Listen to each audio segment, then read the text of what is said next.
Cold light. A private hospital reception in Chicago. Nicole Myers stood with her admission file pressed to her chest, her body already failing her in quiet ways no one there could see. In front of nurses and waiting patients, Samuel Carter did not lower his voice when he refused her surgery. He called it an excuse. He took back the card, the keys the last permission she had to stay. Security watched. No one moved. Nicole said nothing. He believed he was removing a burden. He did not know he had just cast out a woman who no longer needed anything from him. If you believe dignity matters, even when no one steps in, don't look away from what happens next. Tell me where you're watching from and what time it is for you. And if stories like this mean something to you, consider subscribing so you don't miss the truth as it unfolds. Nicole Myers had learned long before that morning at the hospital that pain could be trained into silence. Not erased, not ignored, just contained. For nearly 8 months, her body had been sending signals she could not dismiss. It began as a tightness beneath her ribs, something that came and went with no clear rhythm. Then it grew sharper, more deliberate, as if her body had started writing in a language she could no longer translate casually. By the time the diagnosis arrived, printed in calm, clinical language, across a set of reports, she kept carefully folded in a gray folder. The word urgent had already appeared more than once. Nicole did not dramatize it. She never had. Instead, she created order. Every symptom was written down. Time, duration, intensity. Every appointment was logged, every prescription photographed, every instruction from a physician saved. Her phone carried duplicates of everything. Her email was a second archive.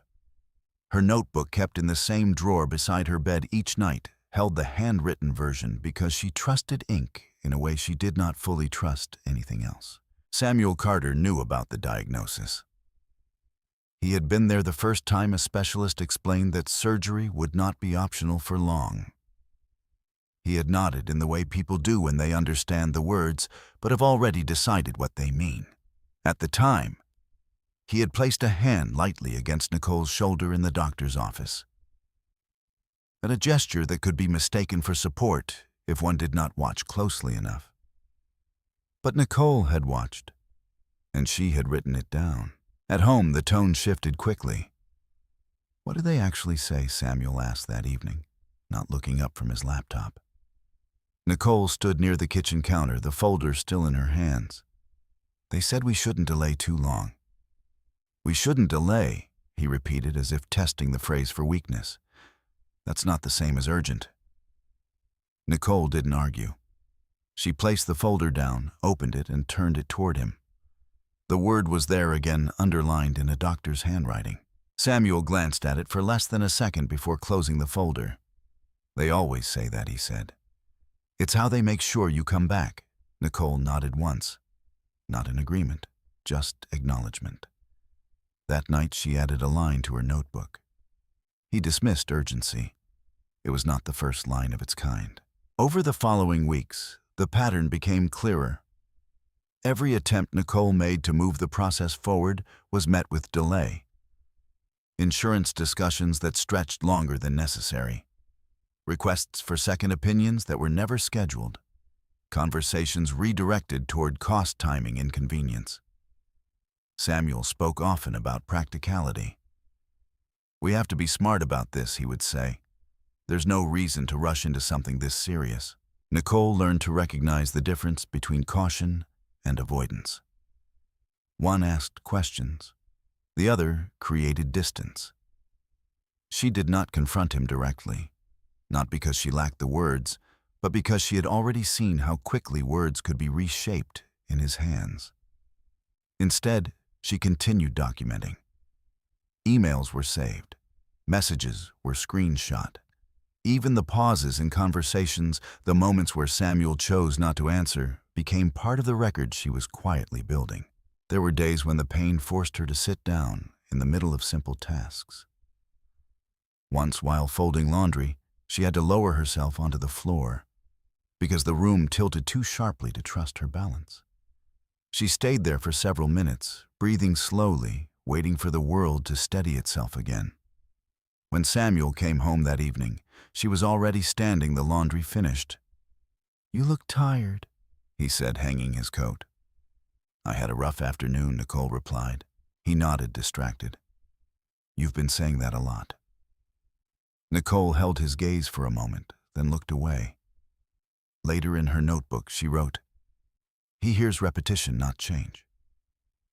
The house itself began to mirror the distance between them. It was a large home in a quiet part of the city, the kind of place that appeared stable from the outside. Clean lines, neutral tones, everything in its place. But inside, there were shifts that could not be explained by design. Nicole's things, small at first, began to move. A stack of her medical papers, once kept neatly on the desk in the study, was relocated to a lower shelf. Her medications, previously arranged in the kitchen cabinet, were pushed toward the back, partially hidden behind items that were used more frequently. Even her notebook disappeared once, only to be found later in a drawer she rarely opened. None of it was discussed. Nicole did not ask. She simply adjusted, reorganized, continued. There was another shift, quieter but more significant. Samuel stopped asking about appointments. At first, it was occasional. Then it became consistent. Days passed without a single question about her condition, her schedule, or the next step in her treatment. When Nicole mentioned upcoming consultations, he responded with brief acknowledgments that ended the conversation rather than opening it. "Okay. Let me know what they say. We'll figure it out."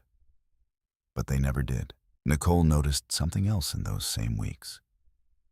Samuel's phone, once left casually on the kitchen counter, was now kept closer. Messages were checked more frequently, often with a slight turn of his body that created a barrier without making it obvious. There were new names appearing in his call log, ones Nicole did not recognize. She did not confront him.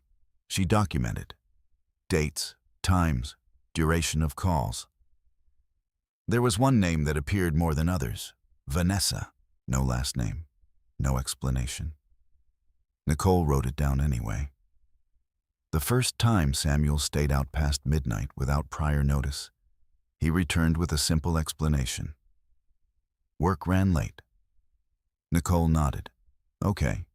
She did not ask for details. She wrote, late without notice. Pattern begins. Her approach was not driven by suspicion alone. It was structure, control in a situation where direct confrontation would only dissolve into deflection. Because Nicole understood something Samuel underestimated. Truth did not need to be loud to be complete. It needed to be consistent. By the time her doctor scheduled a firm date for the surgery, the language had changed. There was no more suggestion of waiting. "This cannot be postponed again," the specialist said, his tone measured but firm. "Delaying further increases the risk significantly." Nicole listened. She asked the necessary questions. Recovery time, post-operative care, follow-up visits. Then she went home and told Samuel. "They've scheduled it," she said, placing the printed confirmation on the table between them. Samuel looked at the paper, then at her. When he asked, 2 weeks. He leaned back slightly, considering. Not the way someone considers a shared responsibility, but the way someone evaluates an inconvenience. "That's soon," he said. Nicole didn't respond immediately. "Yes," she said finally. "It is." Samuel tapped his fingers lightly against the table. "I have a lot going on right now," he said. "This isn't a great time." Nicole felt the familiar tightening in her chest, not from the illness, but from the recognition of a pattern reaching its conclusion. "There isn't going to be a better time," she replied. Samuel exhaled as if burdened by the conversation. "We'll talk about it," he said. Nicole nodded, but she did not expect the conversation to change anything. That night, she opened her notebook one more time before turning off the light. scheduled. He hesitates. Below it, she added a final line. Prepare for refusal. She closed the notebook, placed it back in the drawer, and lay down in the quiet that had become her constant companion. Somewhere else beyond the walls of the life, she was still trying to hold together. Other documents were moving, not medical records, not personal notes, legal papers, financial transfers, signatures that did not require her presence yet. They were already in motion, and they were moving faster than anything Samuel Carter believed he controlled. Samuel Carter understood appearances. It was in many ways the foundation of everything he had built. At work, he was known as decisive, composed, and forward-moving. His colleagues described him as someone who could take control of a situation before it unraveled. He spoke in measured sentences, never raising his voice, never showing uncertainty long enough for it to be questioned. In meetings, he positioned himself just ahead of consensus, guiding outcomes without appearing to force them. It was a skill. And like most skills, it depended on what others were allowed to see. At home, that same control took on a different shape. Nicole had noticed it long before she gave it a name. It was not loud, not overtly aggressive. It did not rely on arguments that could be pointed to later as evidence of wrongdoing. Instead, it existed in small adjustments, quiet reframings, and carefully chosen omissions. If Nicole expressed concern about her health, Samuel would respond with calm skepticism. "You've always been sensitive to these things," he said once, his tone almost gentle. "It doesn't mean it's serious." If she mentioned a doctor's recommendation, he shifted the focus. Doctors don't always agree. That's why second opinions exist. If she spoke about timing, he redirected to cost. We should understand the full financial picture before making a decision. Each response taken alone could pass as reasonable. Together they created something else, a steady erosion of certainty. Nicole did not argue each point. She had learned that arguments with Samuel did not resolve. They expanded, shifted, and returned to her in altered forms, stripped of their original clarity. Instead, she listened. And she wrote. Her notebook grew heavier, with entries that were not dramatic but precise. Dates when conversations ended without resolution. Phrases repeated in different contexts, the subtle difference between concern and dismissal. It was not just about the illness anymore. It was about pattern. There were other patterns. Samuel's schedule, once predictable, began to change. Meetings extended beyond normal hours. Dinners that had once been shared at the table became solitary events for Nicole, her plate cooling beside her while she waited for footsteps that came later and later each night. When he did return, there was always an explanation. Client dinner, last-minute meeting. Something came up. Nicole never said she didn't believe him. She didn't need to. She documented the times, compared them to calendar entries she could still access, noted inconsistencies that did not align cleanly with the explanations given. It was during one of those evenings that she first saw the name clearly. Vanessa Cole. The phone had lit up briefly on the kitchen counter while Samuel was in the other room. It wasn't something Nicole had intended to notice, but the screen remained visible long enough for her to read the message preview. Running late, don't wait up. The phrasing was casual, familiar. Nicole did not touch the phone. She did not scroll. She did not take a picture. She simply memorized the name. Later that night, when Samuel stepped into the shower, she opened her notebook and wrote Vanessa Cole. Frequent contact. She underlined it once. The following days confirmed what the single message had suggested. Vanessa's name appeared again and again, calls that lasted longer than typical work-related conversations, messages that arrived outside normal business hours, gaps in Samuel's explanations that aligned too neatly with those communications. Nicole did not assign meaning too quickly. She collected, because she understood something Samuel did not. Proof was not built on one moment. It was built on repetition. There was a shift in Samuel's demeanor as well, subtle but present. He became less patient with Nicole's condition. Where he had once at least acknowledged her discomfort, now he seemed to treat it as background noise. Something persistent, but not worth addressing. "You've been talking about this for months," he said one evening, irritation slipping through the edges of his tone. "At some point, you have to decide if it's really as bad as you say." Nicole stood by the sink, her hands resting lightly against the counter for support. "It's not about deciding," she said quietly. "It's happening." Samuel shook his head as if rejecting the premise entirely. "I think you're letting this take over everything," he replied. "It's not healthy." Nicole did not respond. In her notebook, she later wrote, "He reframes reality to maintain control." It was not anger that drove her to write that line. It was clarity, because the pattern was no longer abstract. It had shape, direction, and intention. There were financial patterns too. Nicole had never been the primary manager of their shared accounts. That role had gradually, almost imperceptibly shifted to Samuel over the years. It had seemed efficient at the time, practical. Now it required adjustment. She began reviewing statements more closely. Not in confrontation, but in observation.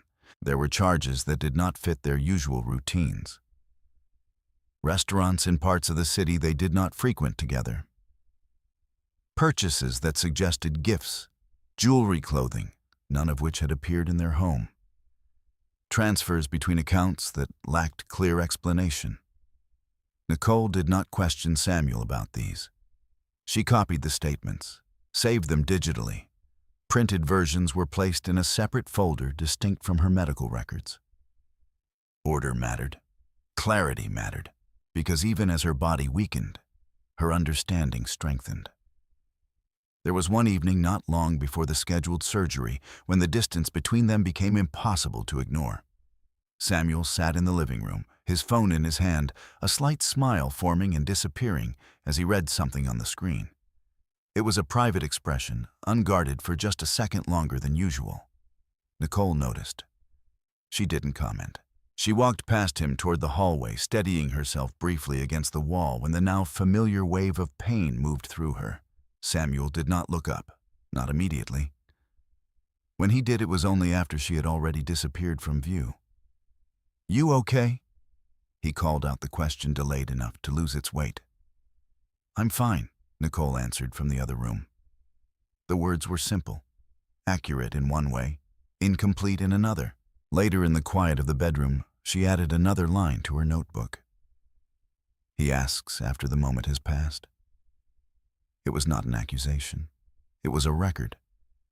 Nicole understood that what was happening between them was not a single fracture. It was a series of small, deliberate separations, each one easy to dismiss in isolation. Together, they formed something irreversible. By the time the surgery date approached, Samuel's resistance had become more direct. "This is too soon," he said again, his voice firmer now. "We haven't looked at all the options." Nicole stood across from him, the confirmation papers in her hand. "We've looked at enough," she replied. Samuel exhaled sharply. "You're not thinking about this clearly," he said. "You're letting fear drive the decision." Nicole held his gaze. "No," she said. "I'm letting information drive it." For a moment there was silence. Then Samuel looked away. "We'll revisit this," he said, ending the conversation in the way he always did when control began to shift. But Nicole did not follow. She did not argue. She did not try to reopen the discussion. Instead, she placed the papers back into her folder, returned it to its place, and walked out of the room. Her steps were slower now, measured, but steady, because she no longer needed Samuel to agree. She needed him to reveal. And he was doing that piece by piece without realizing it. Somewhere else, beyond the boundaries of the life he believed he controlled, documents continued to move. Names were being confirmed, accounts verified, structures activated. Vanessa Cole was not the only name that had begun to appear in new contexts. Neither was Samuel Carter. They were all being written into records that did not depend on their version of events. Nicole did not know every detail yet, but she understood enough. What was coming would not arrive as a confrontation. It would arrive as documentation, and when it did, it would not need to be explained, only presented. The house had not changed its structure. The walls stood where they had always stood. The windows let in the same measured light each morning. The floors held the same quiet echo of footsteps moving from room to room. Nothing at first glance suggested that anything inside had shifted. But Nicole Myers understood the difference between a place that was occupied and a place that was shared. And somewhere along the slow unraveling of her marriage to Samuel Carter, the house had stopped being the latter. It began with small absences, not arguments, not confrontations, just the quiet removal of inclusion. Decisions were made without her. Conversations ended when she entered a room. Plans were formed and carried out with no expectation of her participation. It was not that she was explicitly excluded. It was that her presence was no longer considered necessary. Nicole noticed. She did not announce that she noticed. Instead, she adjusted her movements to the new shape of the space. She walked through rooms with the awareness of someone who understood she was no longer the center of any shared orbit. Her steps became lighter, her presence more contained, not out of fear, but out of recognition. There was no benefit in forcing herself into places she had already been removed from. The first time she saw her medical documents moved, she paused. They had been on the desk in the study, arranged in a precise stack. Each report aligned, each page marked. When she returned one afternoon, they were no longer there. She found them later on a lower shelf, partially obscured by unrelated files. Nicole did not call for Samuel. She did not ask if he had moved them. She simply took them back, returned them to the desk, and adjusted their position slightly, just enough to see if they would be moved again. They were, not immediately, not the next day, but within the week. That was when she understood. This was not disorder. It was intention. Her medications followed a similar pattern. Bottles that had been placed within easy reach were shifted toward the back of the cabinet, not hidden, but made less accessible. The change was subtle enough to be explained as carelessness. But it was not careless. Nicole opened the cabinet, looked at the new arrangement, and said nothing. She rearranged them again. Later, she wrote in her notebook, "Access reduced. Pattern consistent." She did not assign motive yet, only observation. There were other signs. The guest room, once rarely used, began to change. Fresh sheets appeared on the bed.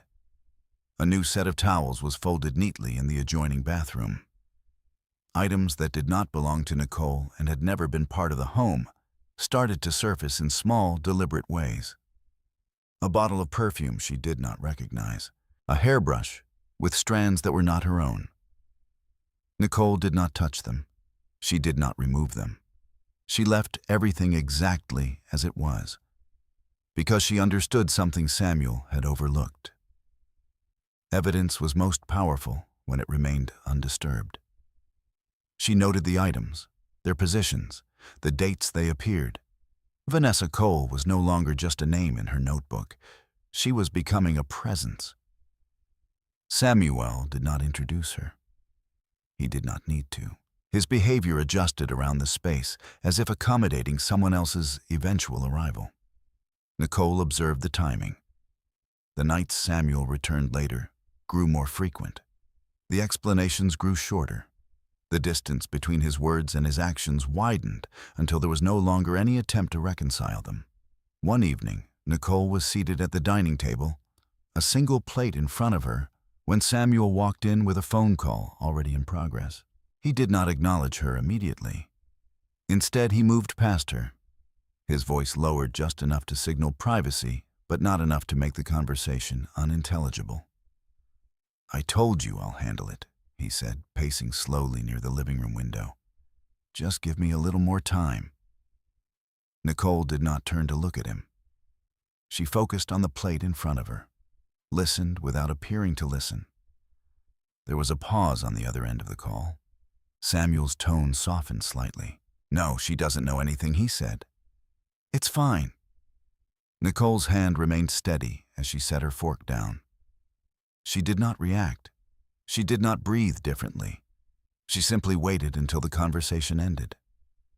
Later in her notebook, she wrote, "He believes I am uninformed." Below it, she added advantage perception gap. The house grew quieter in a way that had nothing to do with sound. It was the absence of acknowledgement. Nicole could move from one room to another without being seen. Not literally unseen, but unregistered. Samuel's attention moved around her, through her, as if she had become part of the environment, rather than a person within it. This, more than anything else, clarified her position. She was no longer being treated as a partner. She was being managed as a circumstance. And circumstances in Samuel's world were resolved, not discussed. The shift became undeniable the night Samuel brought Vanessa into the house for the first time. It was not announced. Nicole heard the front door open, followed by voices, one familiar, one not. She remained in the bedroom, seated on the edge of the bed. Her notebook closed beside her. Her body ached in the steady, insistent way it had learned over the past months, but she did not move to ease it. She listened. Samuel's voice carried down the hallway, controlled but lighter than it had been in weeks. "This is just temporary," he said. "I'll take care of everything." The second voice, Vanessa's, was softer, less certain. "Are you sure this is okay?" she asked. "It's fine," Samuel replied. She's not in a position to make anything complicated." Nicole closed her eyes for a moment. Not in pain, in recognition. When she opened them again, her expression had not changed.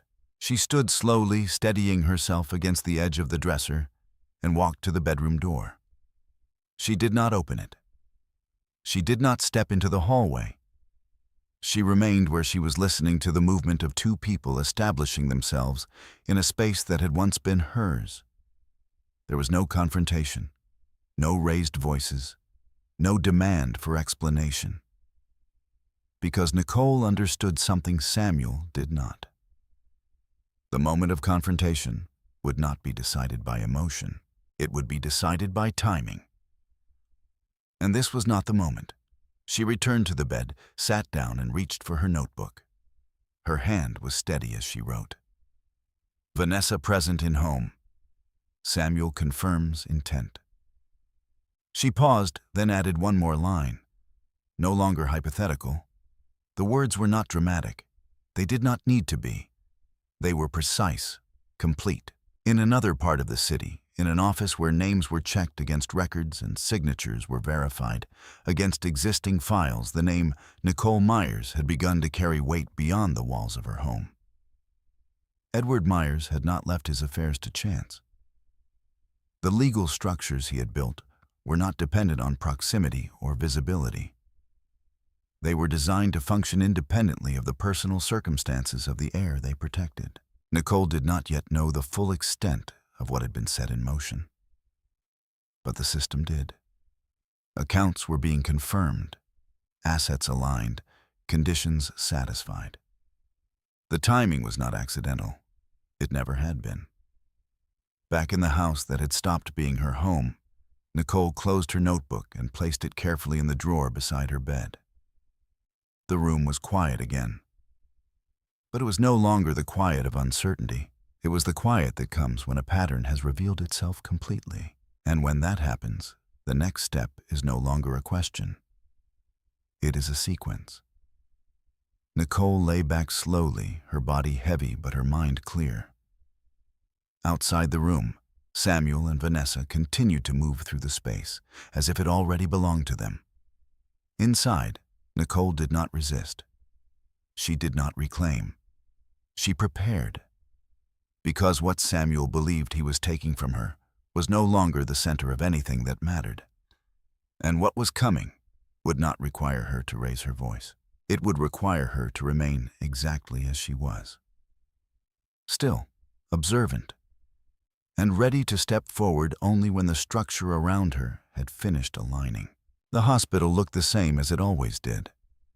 Clean floors reflecting overhead light. Quiet conversations held at a careful volume. The steady rhythm of a place designed to manage urgency without appearing chaotic. Nicole Myers stood at the reception counter with her admission file held close, her fingers resting lightly along the edge as if grounding herself in something solid. The pain had settled into a constant presence now, no longer sharp enough to alarm, but too persistent to ignore. Across the counter, a nurse reviewed her paperwork. "We'll need a confirmation for coverage." The nurse said, her tone professional neutral.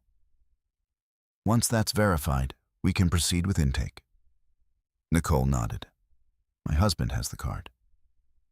The nurse gave a small, polite smile. "That's fine.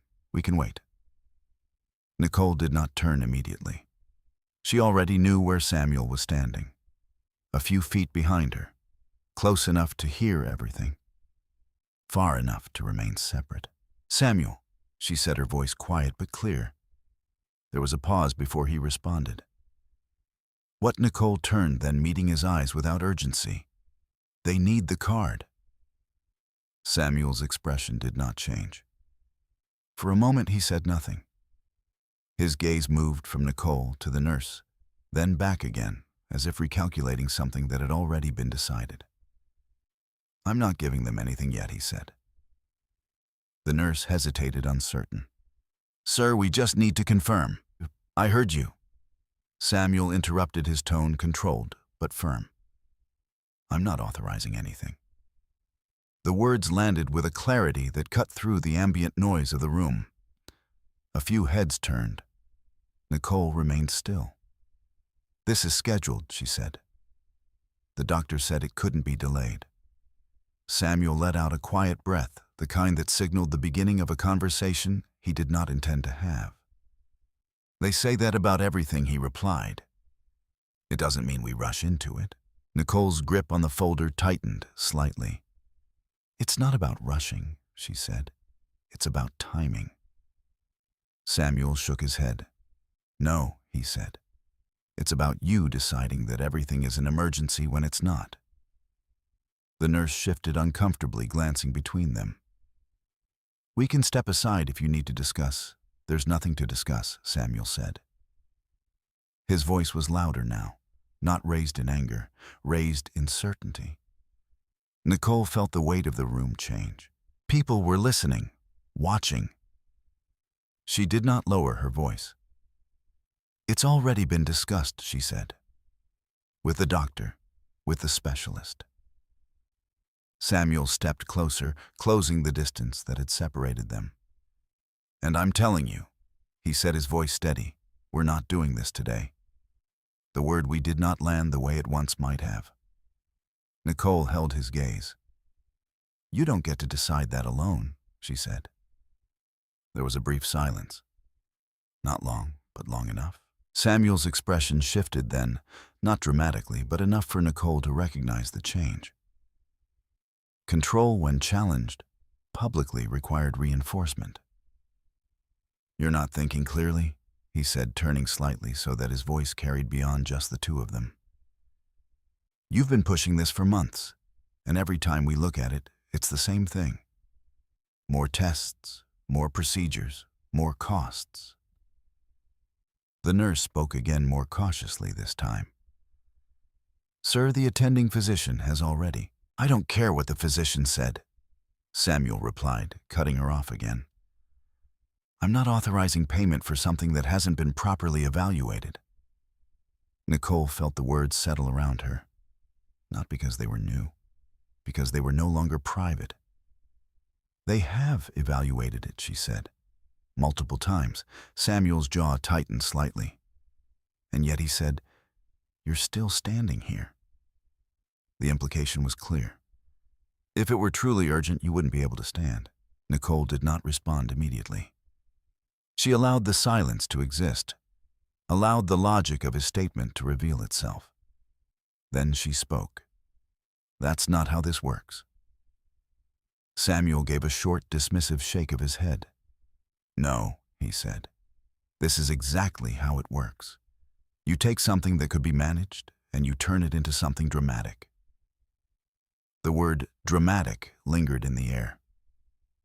Nicole noticed the nurse's posture shift, slightly discomfort evident now. A man seated across the waiting area looked up from his phone, his attention fixed on the exchange. Nicole did not look at them. She looked at Samuel. "I need the card," she said again. Samuel reached into his pocket. For a brief second, Nicole thought he might comply. Instead, he pulled the card out, looked at it, then slipped it back into his wallet. "No," he said. The word was final, not hesitant, not uncertain, just closed. Nicole's hands remained steady. The folder did not move. "If you don't want to help," she said, her voice, "even then I'll handle it another way." Samuel let out a quiet laugh. "With what?" he asked. "You don't have access to anything without going through me." The statement was meant to end the conversation, to define the limits. Nicole did not react to the tone. She reacted to the content. She noted it, stored it. Across the counter, the nurse spoke again, softer now. "Ma'am, we can discuss payment options if—" "She's not going in," Samuel said. The interruption was immediate, absolute. Nicole turned back to the nurse. "Thank you," she said. "I'll take a moment." The nurse nodded, relief visible in the small movement. Nicole stepped away from the counter. Samuel followed. "This isn't necessary," he said, lowering his voice slightly now that they had moved a few feet away. "You're making this into something it doesn't need to be." Nicole looked at him, not with anger, with clarity. "I'm asking for treatment," she said. "And I'm telling you," Samuel replied, "this isn't the way to do it." There was a pause. Then Samuel reached for her hand, not gently, but with enough pressure to guide. "Let's go," he said. Nicole did not move. For a moment they stood like that, his hand on her wrist, her body still. Then she slowly pulled her hand back. "I'm not leaving because you say so," she said. Samuel's expression hardened. "Then you're leaving because I'm not paying for this," he replied. The distinction did not soften the outcome. It clarified it. Nicole felt the room shift again, not in volume, in awareness. She knew they were being watched. She knew the moment had crossed a line that could not be erased by later explanations. Samuel reached into his pocket again. This time, he did not hesitate. He took out the set of keys she recognized immediately. Her access, her ability to return home. He placed them in his palm, looked at them briefly, then closed his hand around them. "You can figure out where to go," he said. "But it's not going to be back there if you keep pushing this." The words were measured, controlled, but unmistakable. Nicole did not reach for the keys. She did not ask for them back. She simply looked at his closed hand, then back at his face. "Okay," she said. The word was quiet, but it held. Samuel seemed to expect something else, an argument, a reaction. He did not get one. Nicole adjusted her grip on the folder, turned, and walked back toward the exit. Not quickly, not dramatically, just forward. Behind her, the hospital continued to function. Nurses moved between stations. Patients spoke in low voices. Life did not stop. It rarely did. As she reached the doors, Nicole felt the weight of her body again. The pain had not disappeared. It had not lessened. But it had changed. It was no longer the center of the moment. Outside, the air was cooler, quieter. Nicole stepped onto the sidewalk and stopped for a second, not because she didn't know where to go, but because she was allowing the moment to settle into something complete. Then her phone vibrated. She looked down. An unknown number. She answered. "Nicole Myers," a voice asked, calm, professional. "Yes, this is Daniel Brooks. I've been trying to reach you regarding your father's estate." Nicole closed her eyes for a brief moment, not in overwhelm, in recognition. "I'm listening," she said. Inside the hospital, Samuel Carter stood near the reception desk, the card still in his wallet, the keys still in his hand, believing the situation had ended. He believed he had removed a complication. He did not understand that what he had just done would not remain in that room.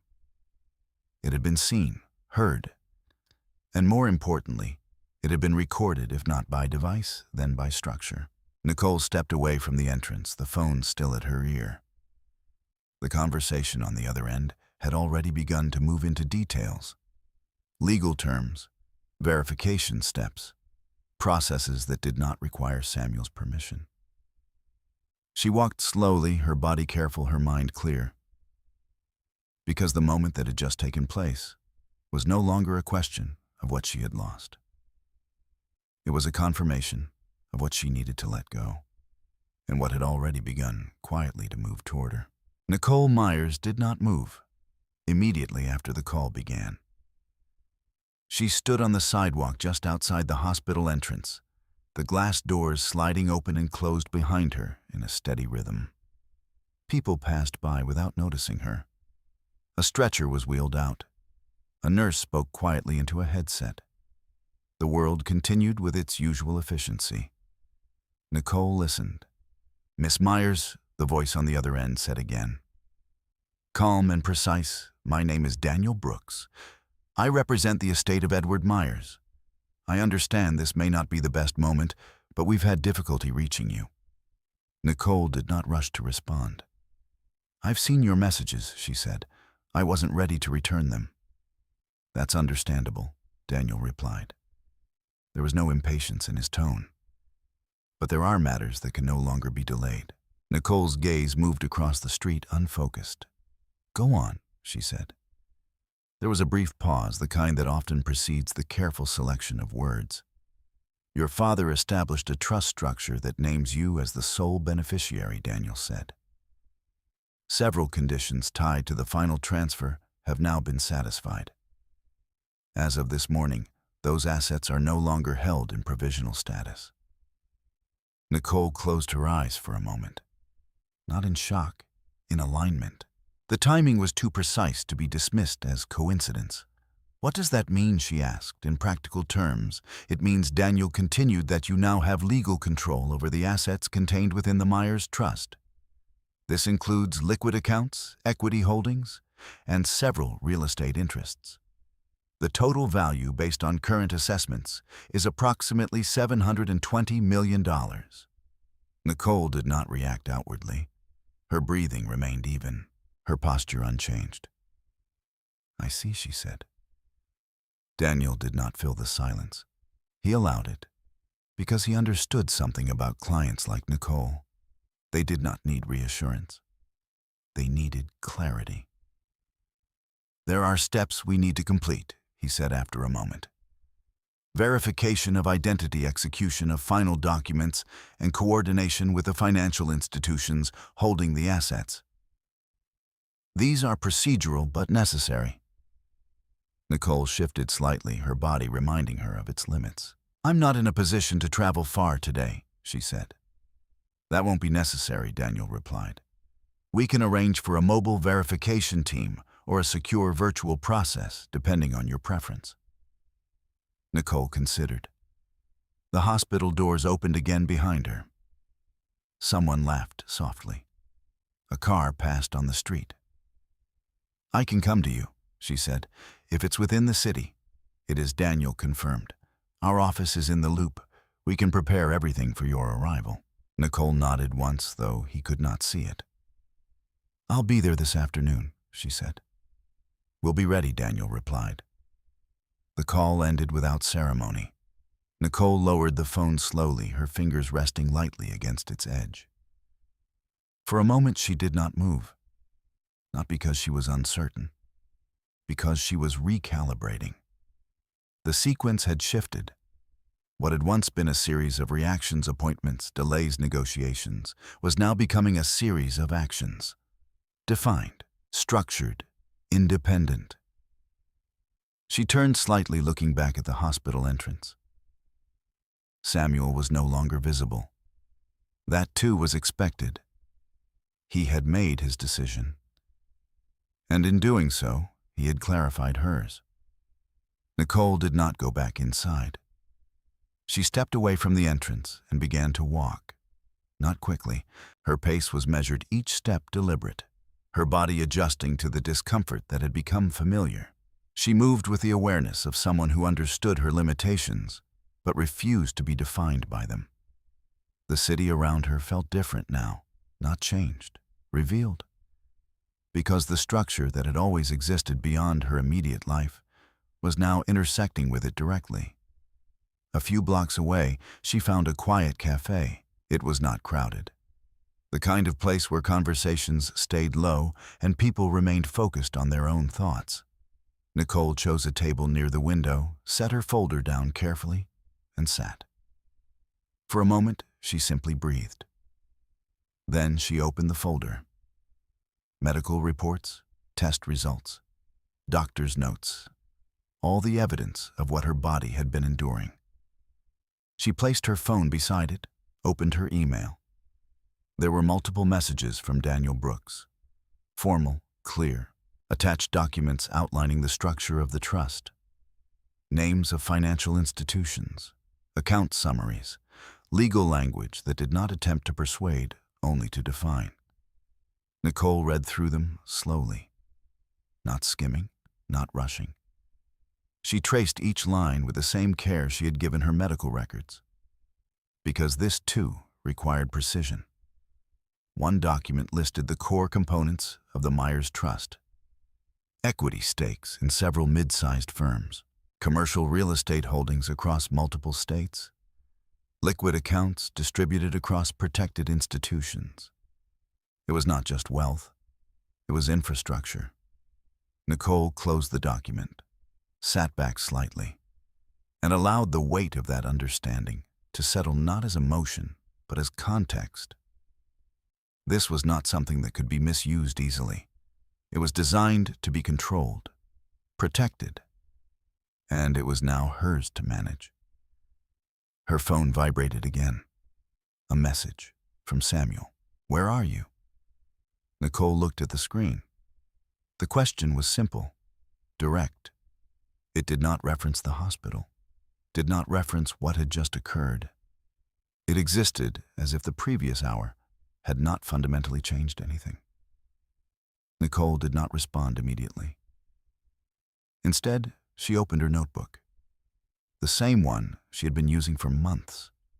The one that held the record of everything Samuel had said, done, avoided. She turned to a new page, wrote the date. Then, hospital refusal confirmed. Public setting, witnesses present. Below it, she added, statement. You don't have access to anything without going through me. She underlined the sentence once. Then she closed the notebook. Her phone vibrated again. Samuel, call this time. Nicole let it ring. Not out of defiance, out of sequence. There were steps now, priorities. And Samuel Carter was no longer at the top of that list. After the call ended, she opened a new message. Not to Samuel, to Daniel Brooks. I'll arrive at your office at 2 p.m. She sent it, closed her phone, and reached for her coffee. It had gone slightly cool. She drank it anyway, because temperature did not change its purpose. Across the city, in a building where glass and steel reflected the afternoon light, preparations were already underway. Conference rooms were reserved, documents printed, verification protocols set, names checked against records that extended far beyond the immediate moment. Edward Myers had built a system that did not depend on timing alone. It depended on readiness. And now that readiness was being activated. Back in the cafe, Nicole gathered her things. Folder, phone, notebook. She stood slowly, steadying herself for just a second before moving toward the door. Her body was still compromised. That had not changed. The need for surgery remained. The urgency had not lessened. But the conditions around that urgency had shifted entirely. She no longer needed permission. She no longer needed approval. She no longer needed to negotiate for access to her own care, because what Samuel had believed he controlled had never actually been his to grant. It had only appeared that way. Nicole stepped out onto the street again. The afternoon light had softened. Traffic moved in steady lines. People crossed intersections without noticing her. And she walked toward a place where the next part of her life would not be argued. It would be documented, signed, and executed. The building stood in quiet contrast to the noise of the city around it. Glass, steel, controlled access. Nicole Myers paused briefly at the entrance, not out of hesitation, but to steady her breath. The walk from the cafe had not been long, but her body marked every step with a quiet reminder that time still mattered in a way no legal document could suspend. Inside the lobby was composed, efficient. A receptionist looked up as Nicole approached. "Nicole Myers?" she asked. Nicole nodded. "They're expecting you." 15th floor. No delay, no questions. Nicole moved toward the elevator, her reflection briefly catching in the polished metal doors. She looked the same as she had that morning, pale, controlled, composed, but there was something else now, not visible, structural. The elevator doors opened. When she stepped out onto the 15th floor, the atmosphere shifted again. Softer, more contained. A receptionist greeted her immediately, guiding her toward a conference room where everything had already been prepared. Daniel Brooks stood when she entered. He was older than his voice had suggested, late 50s perhaps, early 60s. Precise in his movements, the kind of man who did not waste language or gesture. "Miss Myers," he said. "Nicole is fine," she replied. He nodded once. "Nicole." There was no extended introduction, no attempt to soften the moment, just acknowledgement. Two others were already seated at the table. "Laura Bennett," Daniel said, gesturing to a woman in her 40s, composed, observant. "Senior financial advisor." Laura gave a small nod. "Nice to meet you." "And Mark Ellison." Daniel continued. "Verification and compliance." Mark inclined his head slightly. "We'll go through identity confirmation first." Nicole placed her folder on the table, sat. Her movements were careful, deliberate, not weak, measured. Mark slid a document toward her. "Government-issued identification, please." Nicole handed over her ID without hesitation. Mark examined it, cross-referenced it with the documents in front of him, then with something on a secure tablet. "Thank you," he said. "We'll also need biometric confirmation." Nicole extended her hand when prompted, allowing the scan. There was no drama in the process, no ceremony, just verification, step by step. When it was complete, Mark nodded toward Daniel. "Confirmed." Daniel did not smile. He simply opened the file in front of him. "Then we can proceed." Nicole listened. Not passively, precisely. The Myers trust Daniel began was structured in multiple layers. Your father anticipated a delay between the time of his passing and the final transfer of control. Nicole did not interrupt. He placed certain conditions on the release of full authority, Daniel continued. Those conditions have now been met. "What conditions?" Nicole asked. Daniel glanced briefly at the document. Age threshold, verification of independent residency, and a review period designed to ensure no external claims could interfere with the transfer. Nicole absorbed the information. Independent residency. The phrase settled quietly. Samuel had believed he was removing her. The structure had required that removal, not caused it, but accommodated it, Daniel continued. The total valuation of the trust currently stands at approximately $720 million, he said. However, the number itself is less important than the structure. Laura leaned forward, slightly placing a separate document in front of Nicole. This outlines the distribution, she said. It's not a single account. It's a network. Nicole looked down. The document was detailed. Sections labeled clearly. Equity holdings, real estate, liquid assets, each with its own substructure, its own rules. These assets are not directly exposed, Laura explained. They're protected through layered entities. Access is controlled. Movement is tracked. Nicole traced the lines with her eyes. Not overwhelmed, focused. What do I need to do? She asked. Daniel turned a page. There are a series of documents requiring your signature, he said. They formalize your control, establish your authority with the institutions involved, and activate the protections built into the trust. He paused. Before you sign, you should understand something clearly. Nicole looked up. Daniel held her gaze. This structure was not designed for rapid liquidation, he said. It was designed for stability, long-term control, preservation. Nicole nodded. That's fine, she said, because it was. She was not there to spend. She was there to establish. Daniel seemed to register that. He slid the first document toward her. Nicole picked up the pen. Her hand did not shake. She read the first page fully, every line, every clause. Then she signed. The sound of the pen against paper was quiet, but definitive.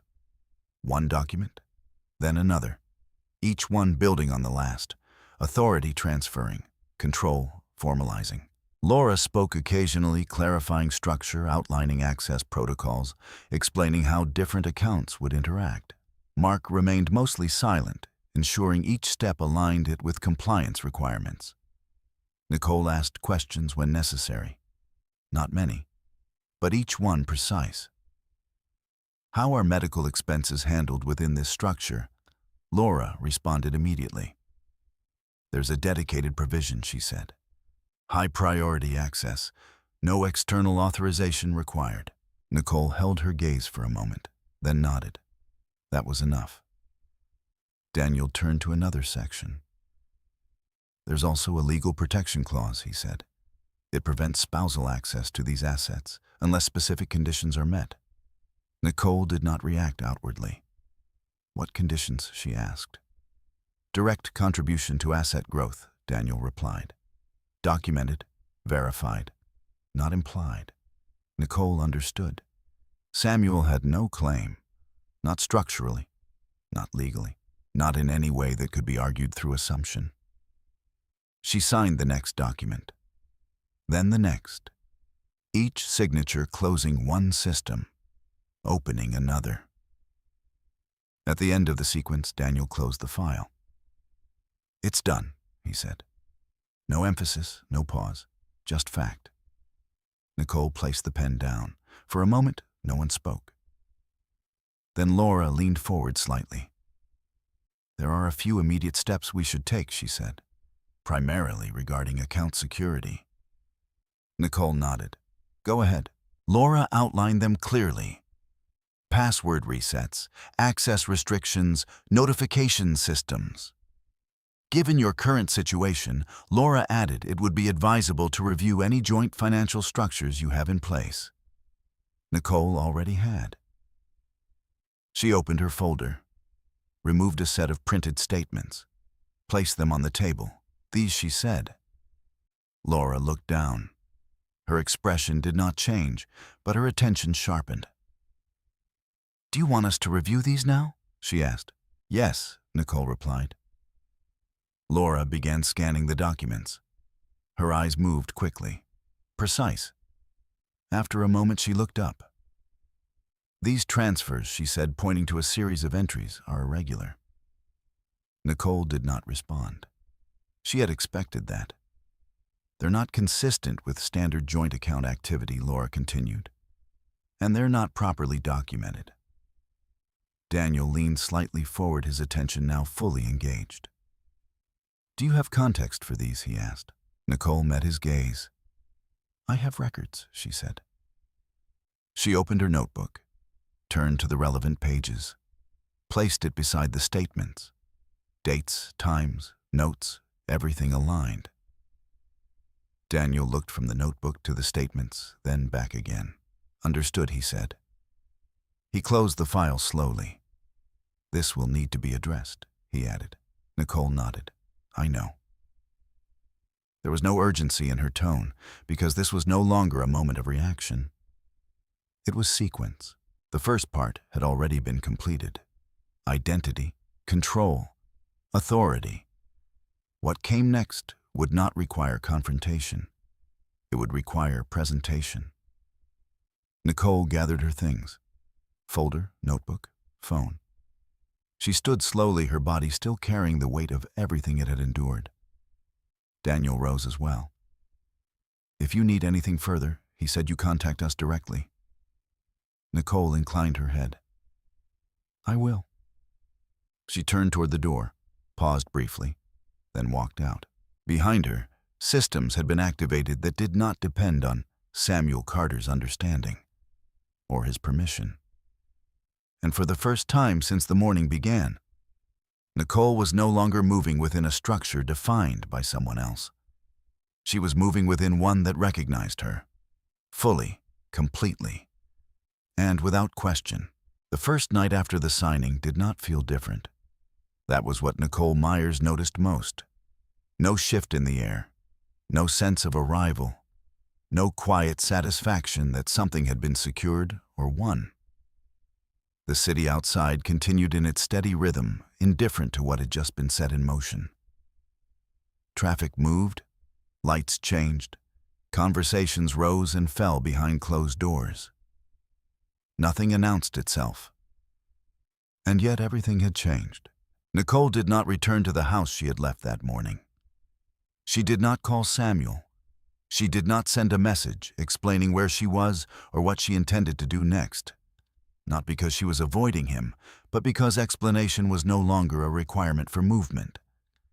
Instead, she followed the instructions Laura Bennett had outlined. Temporary accommodation had already been arranged. A discreet apartment on the north side of the city. Furnished, quiet, accessible without complication. The kind of place designed for transition rather than permanence. Nicole entered with a single bag. The space was clean, neutral, nothing personal, nothing that required emotional adjustment. She set her folder down on the small table near the entrance. Then she stood still for a moment. Not lost, not uncertain, just allowing the absence of Samuel's presence to register as something complete. There was no expectation of interruption here. No voice from another room. No shifting of objects, no quiet reordering of her space by someone else's intention.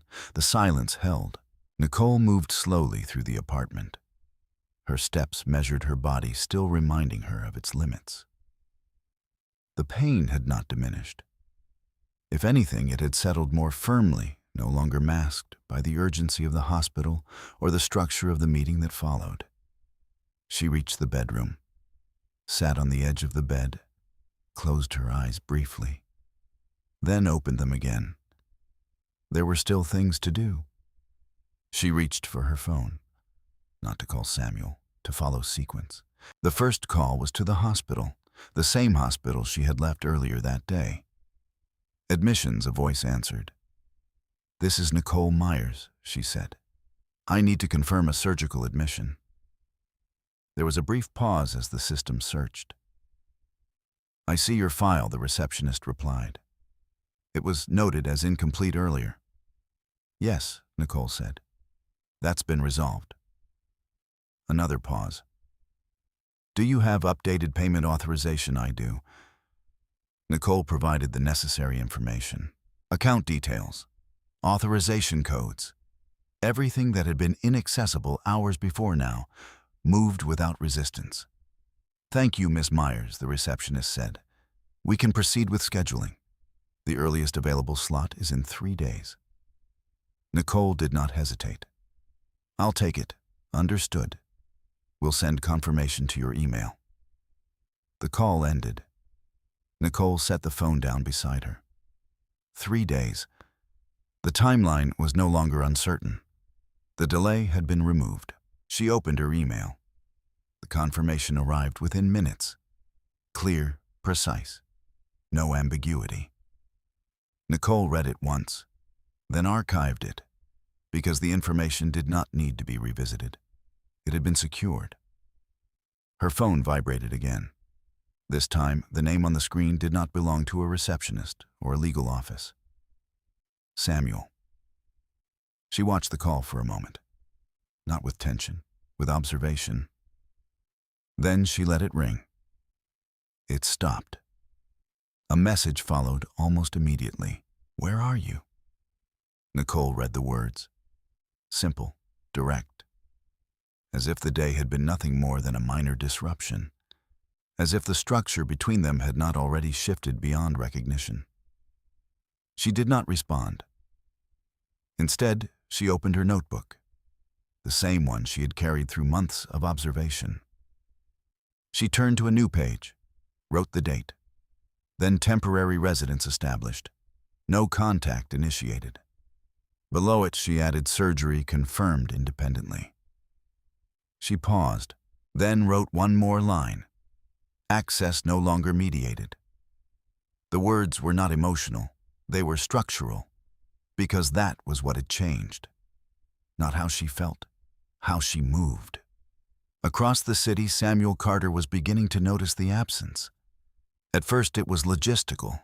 Nicole's absence from the house did not immediately disrupt his routine. He had already begun reorganizing the space in anticipation of a different arrangement. Vanessa Cole's presence, once tentative, had grown more defined. But absence has a way of revealing itself through gaps. Nicole's side of the closet remained untouched. Her belongings, though moved, were still there. Her presence had not been erased, only withdrawn. Samuel called again. Nicole did not answer. Another message. "We need to talk." Nicole read it, closed the screen.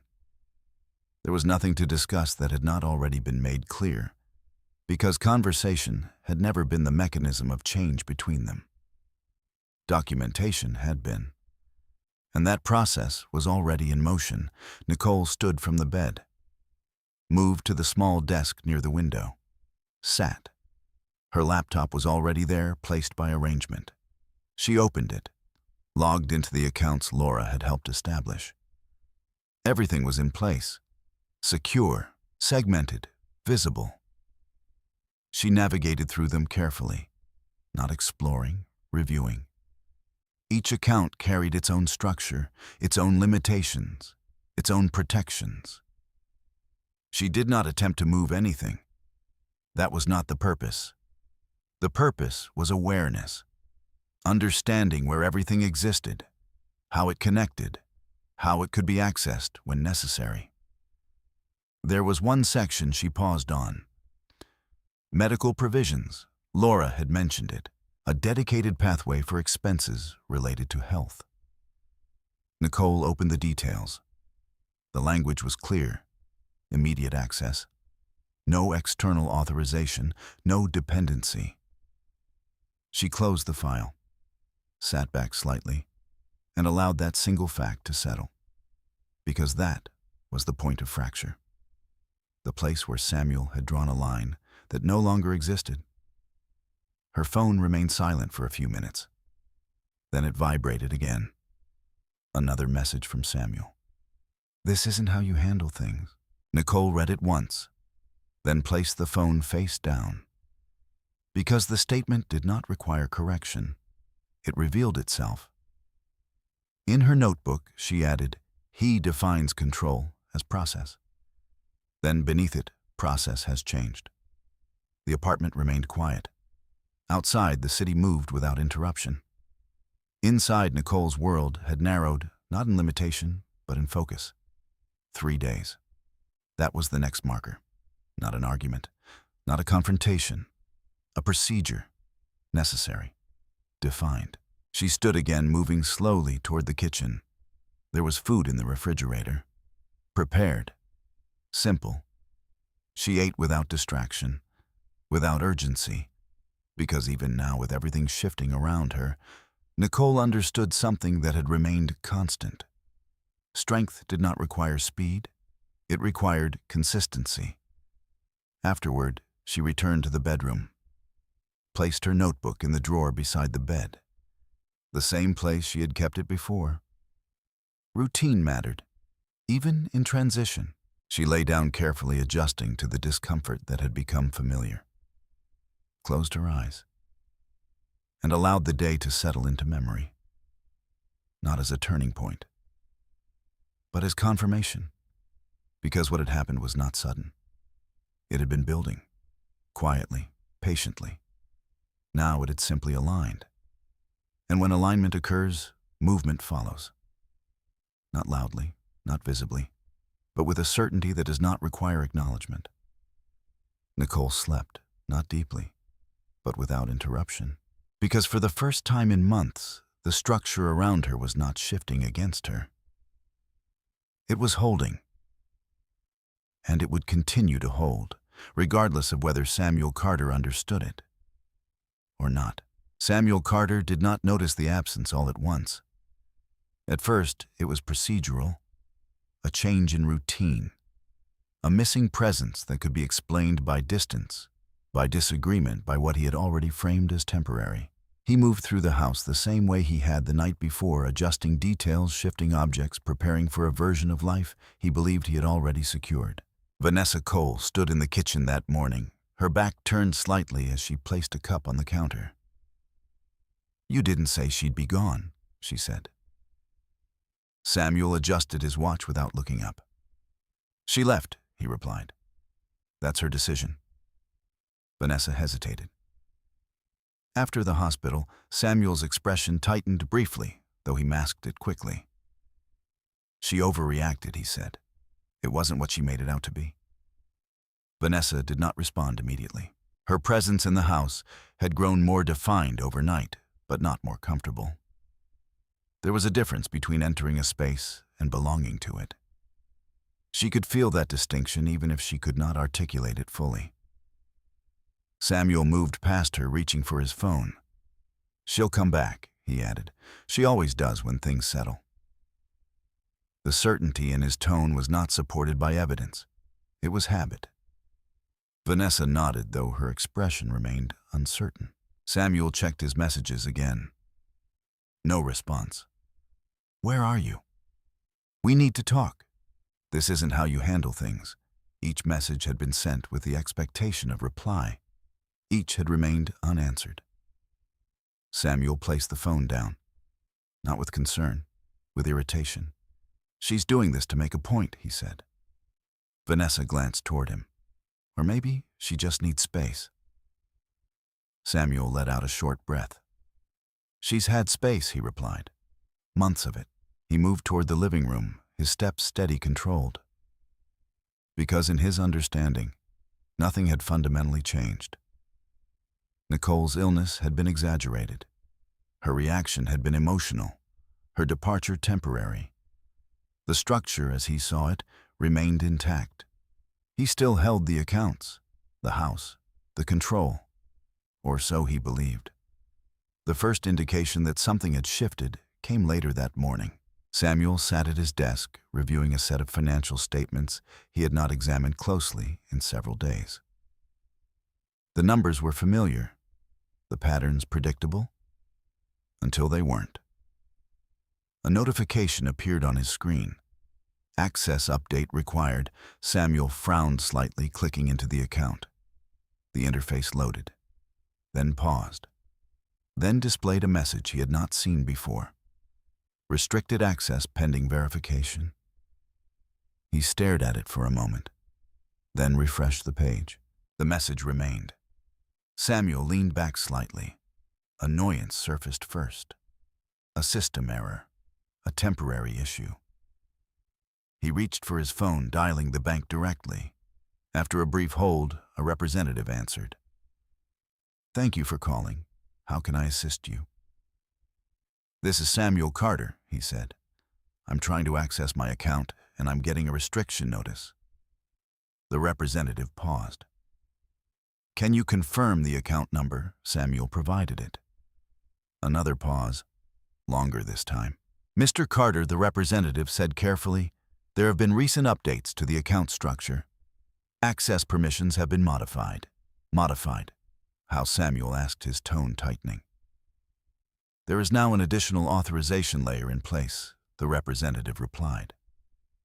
"Certain transactions require approval from the primary account holder." Samuel's expression shifted. "I am the primary account holder," he said.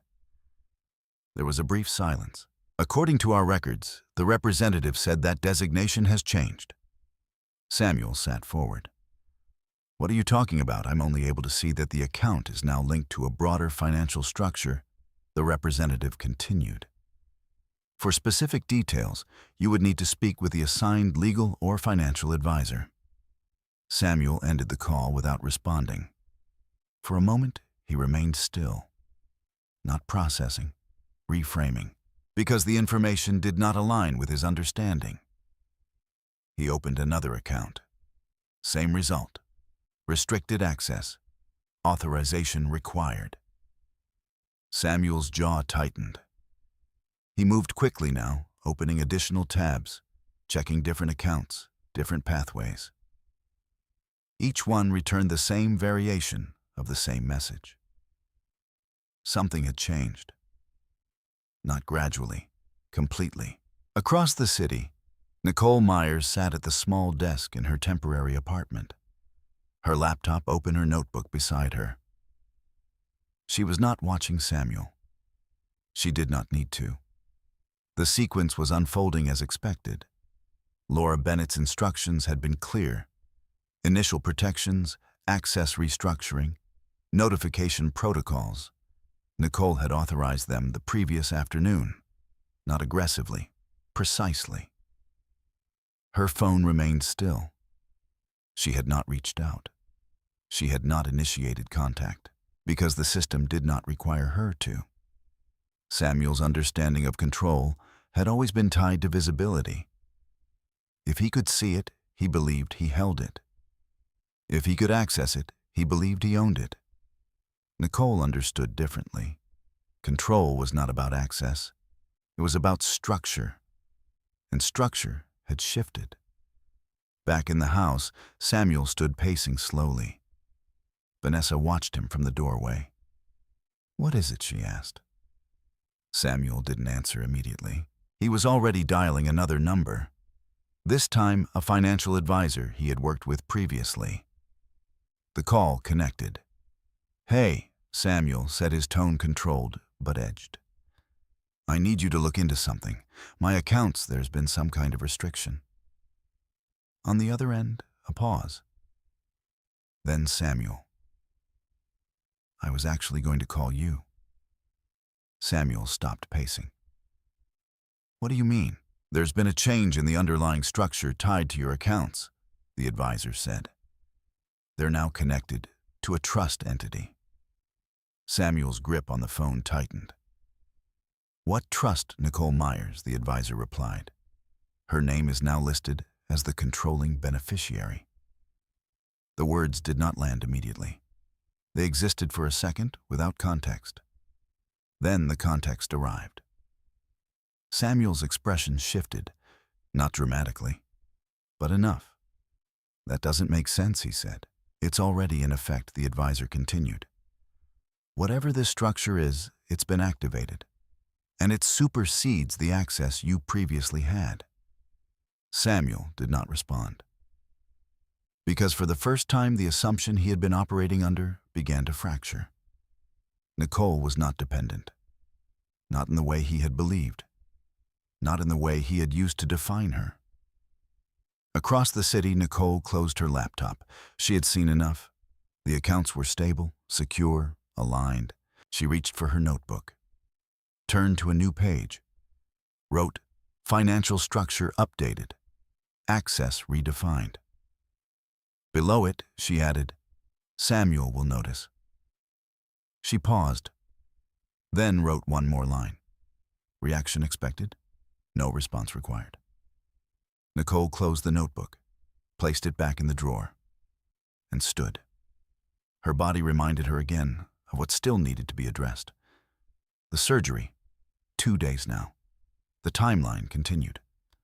But the context had changed, because the question was no longer whether she could move forward. It was whether anything behind her still had the ability to hold her in place. The answer had already been given. Quietly, completely, and without requiring her to say a single word, Nicole Myers did not rush the next step. She had learned through months of watching patterns form and repeat that timing mattered as much as content. Evidence, when presented too early, became something to argue with. Presented at the right moment, it became something that could not be undone. So she organized. The apartment remained quiet, its neutrality working in her favor.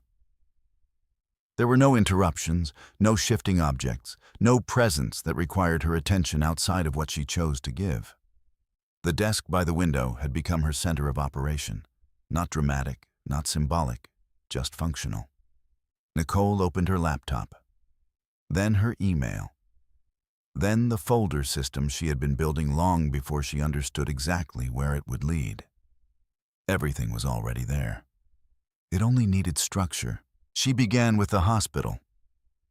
The intake records from that morning had already been requested, not through confrontation, but through process. Laura had guided her through the formal request channels, patient rights, internal documentation, administrative review. The response had come faster than expected. A confirmation that the interaction had been logged. A note that multiple staff members had been present. An attached summary of the exchange. Nicole read it carefully. Language filtered. Professional. Neutral. But clear. Patient presented for scheduled procedure. Admission delayed due to lack of authorization. Spousal refusal documented. Public setting. Witnesses present. Nicole did not need more, because she had something else. Her own record. She opened her notebook. The handwritten entry from that morning aligned exactly with the hospital's summary. Time, words, sequence. She did not compare them for validation. She compared them for completeness. They matched. She moved to the next category, communication. Her phone held months of messages, some short, some dismissive, some carrying a tone that taken alone might appear reasonable, but not in sequence. She began extracting them. Not all, only the relevant ones. Messages where Samuel questioned the necessity of treatment. Messages where he delayed appointments. Messages where he reframed urgency as exaggeration. Each one was copied, time-stamped, placed into a document that aligned them chronologically. Nicole did not add commentary. She did not interpret. She let the language exist as it had been written, because interpretation invited argument. Sequence did not. Next, she opened the audio file. There was only one. A call from weeks earlier. Not planned, not intentional, but captured. Samuel's voice was clear, not angry, not loud, just certain. We need to simplify things, he had said. This can't keep dragging on. I'm not going to keep funding something that isn't necessary. Nicole listened once, then saved it in the same structured file. She did not replay it. One time was enough. The meaning did not change with repetition. The final category was financial. She opened the statements she had printed, placed them beside the digital records Laura had already reviewed. The irregular transfers were now marked, highlighted, cross-referenced with dates from her notebook. Nights Samuel had been working late. Transactions that corresponded. Locations that did not align with his explanations. Nicole did not draw conclusions. She aligned data, because the conclusion would be drawn elsewhere, by someone whose role required it. She compiled everything into a single file, not large, not overwhelming, just complete. When she finished, she sat back slightly, looked at the screen, not for satisfaction, for clarity. Nothing was missing. Nothing needed to be added. The structure held. Her phone vibrated. Samuel again. Nicole watched the name on the screen. Let it ring. It stopped. A message followed. "What did you do?" Nicole read the words. There was no accusation in tone, not yet. Only confusion. She placed the phone face down, because the answer was not something she would provide directly. Not in a message, not in a call. It would be provided in the only format that Samuel could not reshape. Documentation. Across the city, Samuel Carter stood in the same room he had occupied all morning, his phone still in his hand, his understanding of control continuing to shift beneath him. "What did you do?" he repeated, though the message had already been sent. Vanessa stood near the window watching him. "Maybe you should just talk to her," she said. Samuel shook his head. "This isn't about talking," he replied. "This is something else." He did not yet have the language for it, because what he was experiencing was not resistance. It was removal.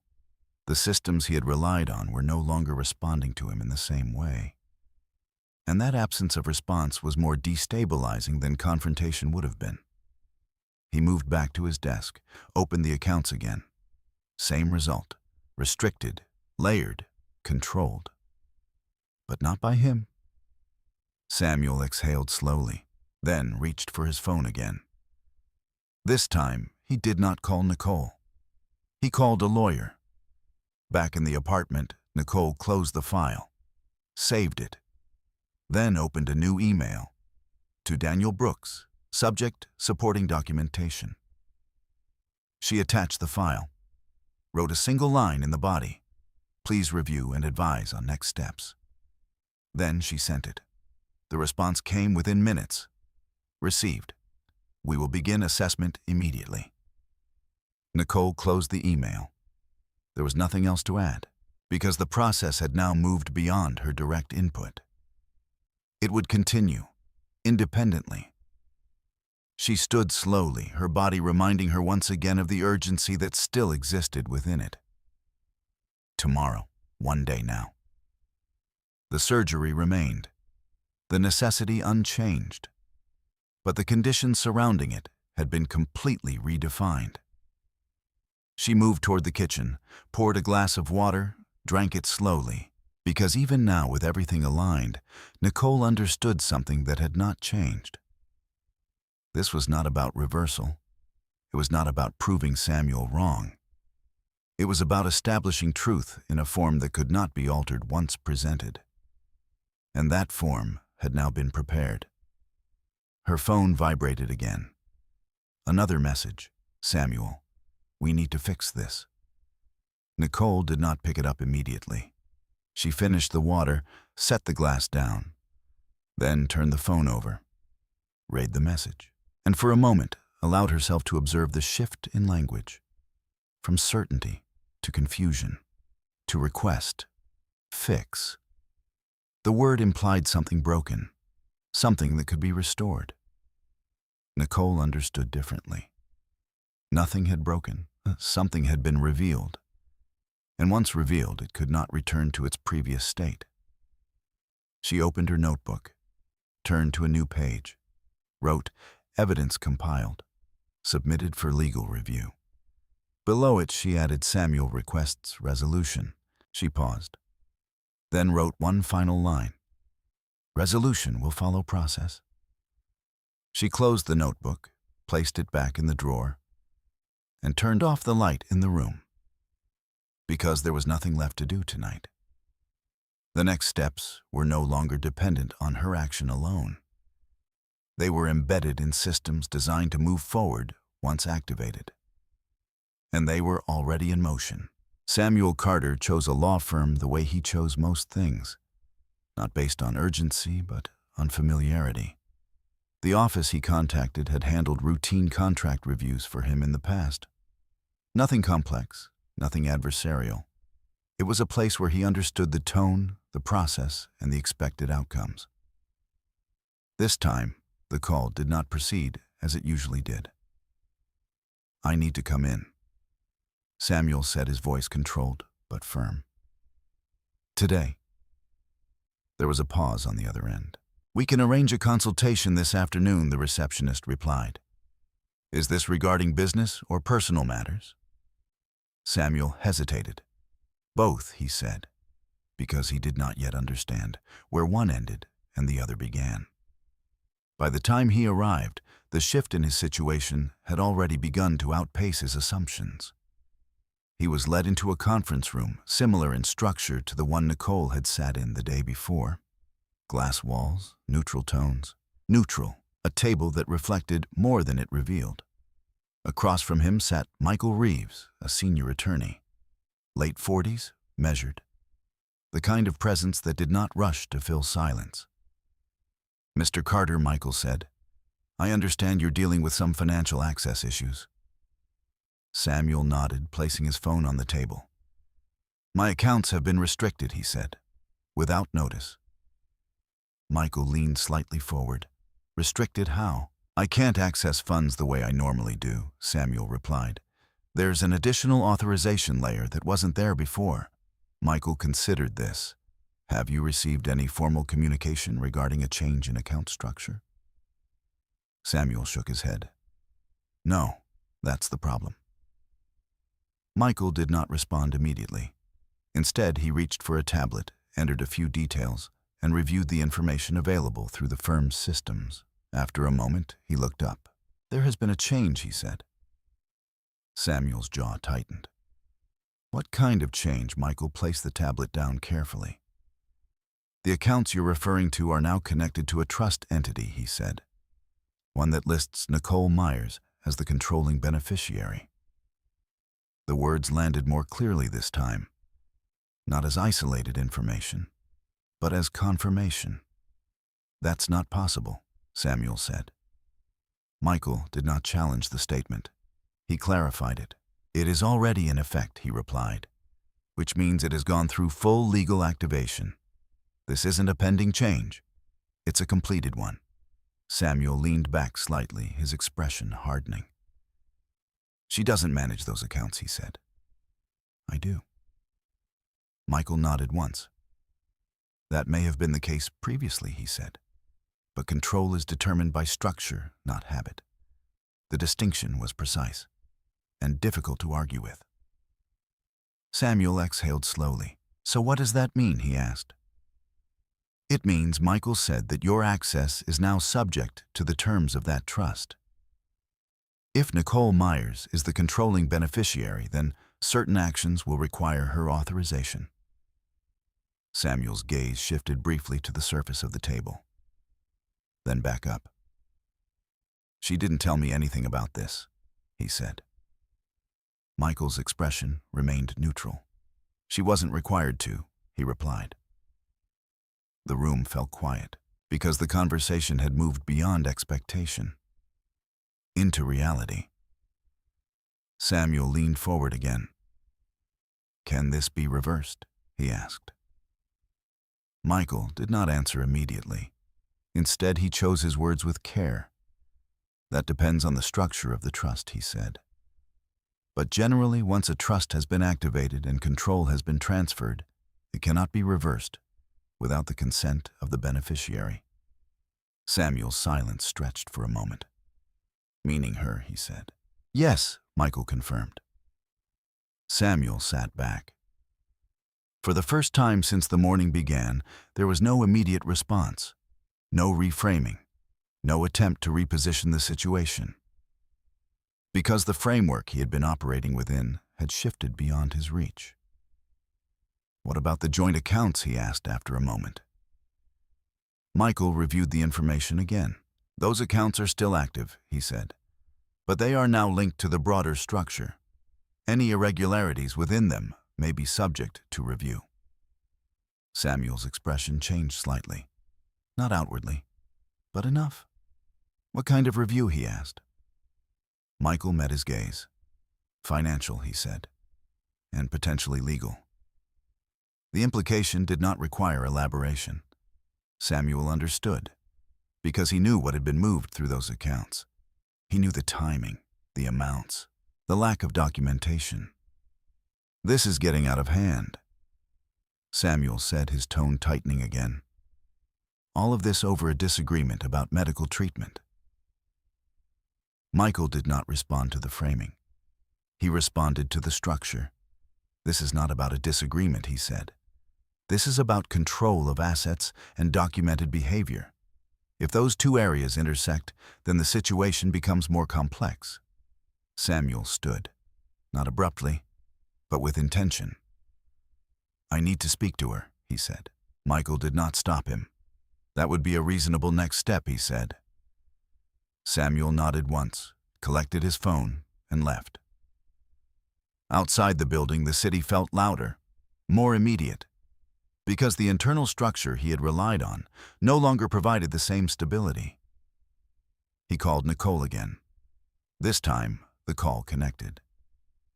Nicole answered. Yes, she said. Her voice was steady, unchanged. Samuel paused for a fraction of a second, then spoke. What did you do, he asked. Nicole did not respond immediately. She allowed the question to exist. Then she answered. I followed process, she said. Samuel exhaled sharply. This isn't a process, he replied. This is you locking me out of accounts I've been managing for years. Nicole remained still. On the other end of the line, her posture did not change. Those accounts are part of a structure you didn't fully understand, she said. Samuel's grip on the phone tightened. Then explain it to me, he said. Nicole considered the request, not emotionally, logically. It's already been explained, she said. To the people responsible for managing it. Samuel's voice shifted from control to urgency. We need to sit down and go through this, he said. Together. Nicole did not agree immediately, because agreement was no longer automatic. There are already people reviewing everything she said. That's the appropriate setting. Samuel's silence stretched. Then, you're taking this too far, he said. Nicole closed her eyes briefly, not in frustration, in clarity. This started long before today, she replied. Samuel did not respond, because there was nothing immediate to counter. The timeline he had been avoiding was now being referenced. Directly. When can we meet, he asked. Nicole opened her eyes, looked at the notebook resting beside her, then back ahead. You'll be contacted, she said. The phrasing was deliberate, not personal. Procedural. Samuel recognized it. And that recognition carried weight. Nicole? She ended the call. Not abruptly, not emotionally. At the point where the conversation had reached its limit. She placed the phone down, opened her notebook, wrote, Samuel initiated contact, requested meeting. Below it, response redirected to legal process. She closed the notebook because the next steps would not be defined through conversation. They would be defined through structure. Across the city, Samuel stood still for a moment after the call ended. The silence around him felt different now, not empty, uncertain. Because for the first time, he was no longer directing the sequence. He was entering one that had already been set. And he was not prepared for where it would lead. The number itself did not arrive with emphasis. It was not introduced with ceremony, nor framed as a revelation designed to shift the room.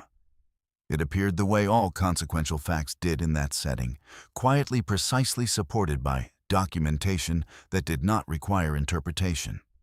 $720 million. But the number was not the point. Nicole Myers understood that before anyone said it aloud.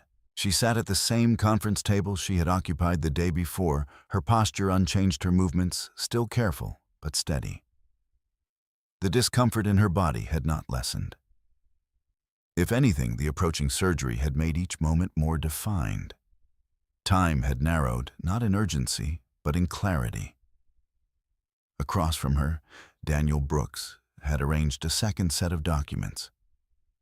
"This meeting," he said, "is to formalize the external recognition of your position within the trust." Nicole nodded. She did not need the explanation, but she allowed it, because process mattered. On the other side of the table sat representatives from 2 financial institutions, along with a compliance officer whose role was to confirm alignment between documentation and execution. There was no audience, no unnecessary presence. Only those required to validate what had already been established. Daniel continued. "For clarity, the Myers Trust is now fully active," he said. "Nicole Myers is the sole controlling beneficiary with full authority over all designated assets, subject to the structural protections outlined in the trust documentation." He paused briefly. "Those protections include restrictions on unauthorized access, safeguards against external claims, and provisions ensuring independent control." Independent. The word did not carry emotion. It carried definition. Nicole's gaze remained steady. There was no visible reaction. Because the concept had already settled into place the moment Samuel had refused the hospital admission. This was not new. It was confirmation. Laura Bennett leaned forward, slightly sliding a summary sheet across the table. "This outlines the current valuation," she said. "It fluctuates based on market conditions, but the baseline remains stable." Nicole glanced at it. The number was there. Clear, unambiguous. 720,000,000. She did not linger on it, because the value did not change what she needed. Access, control, stability. Those had already been secured. One of the financial representatives spoke next. "Miss Myers," he said, "we'll need your acknowledgement on record that you understand the scope of your authority and the limitations inherent in the structure." Nicole looked up. "I understand," she said. "Then we'll proceed with the formal statement." The process was straightforward. A recorded acknowledgement, a confirmation of identity, a verification of intent. Each step documented, each response precise. Nicole answered each question without hesitation. Not because she had memorized the structure, because she had already aligned with it. When the sequence was complete, the compliance officer nodded. "All conditions satisfied," he said. Daniel closed the file. "That concludes the formal recognition," he said. The meeting ended without applause, without pause, because nothing had been achieved in that moment that had not already been set in motion before. Nicole gathered her documents, placed them carefully into her folder, and stood. Her body reminded her again of its limits, but the structure around her did not. Outside the building, the city moved as it always did. Indifferent, consistent. Nicole stepped onto the sidewalk, the afternoon light softer now, the air carrying the quiet hum of movement that did not depend on her awareness. Her phone vibrated. Samuel. She looked at the screen, did not answer. Instead, she placed the phone back into her bag, because there was nothing in that call that could alter what had just been confirmed. Across the city, Samuel Carter sat in the same conference room he had occupied earlier, the weight of information settling into something more difficult to dismiss. Michael Reeves had just finished reviewing the documentation provided through official channels. "This is the trust structure I mentioned," he said, turning the tablet toward Samuel. "It's comprehensive, well protected." Samuel looked at the screen, not at the number, at the name. Nicole Myers, listed clearly, not as a participant, as the controlling beneficiary. "This doesn't change anything between us," Samuel said, his tone measured. Michael did not respond immediately, because the statement was not legal. It was personal. What it changes, Michael said finally, is the framework within which any discussion between you takes place. Samuel leaned back slightly. I've been managing those accounts for years, he said. That doesn't just disappear. Michael met his gaze. It does, he said, if the authority behind that management was never formally yours. The distinction settled into the space between them, because it was not an argument. It was a fact. Samuel exhaled slowly. So what happens now, he asked. Michael closed the tablet. That depends on how you proceed, he said. There are two areas of concern. Samuel waited. First, Michael continued the dissolution of your marriage. That will now involve a significantly different asset landscape. Samuel's expression tightened slightly. And second, Michael added the financial activity that has already occurred. Samuel did not respond, because he understood what that referred to: the transfers, the accounts, the lack of documentation. If those activities are reviewed, Michael said they may raise questions. Samuel's jaw set. They were personal, he said, not illegal. Michael did not challenge the statement. He clarified the risk. That will be determined by how they align with the account structures and the permissions in place at the time, he said. Samuel looked away, because the answer was not certain. Across the city, Nicole entered her temporary apartment and closed the door behind her. The space remained unchanged, quiet, controlled. She set her folder down, removed her notebook, opened it to a new page, wrote, "Formal recognition complete. Authority confirmed."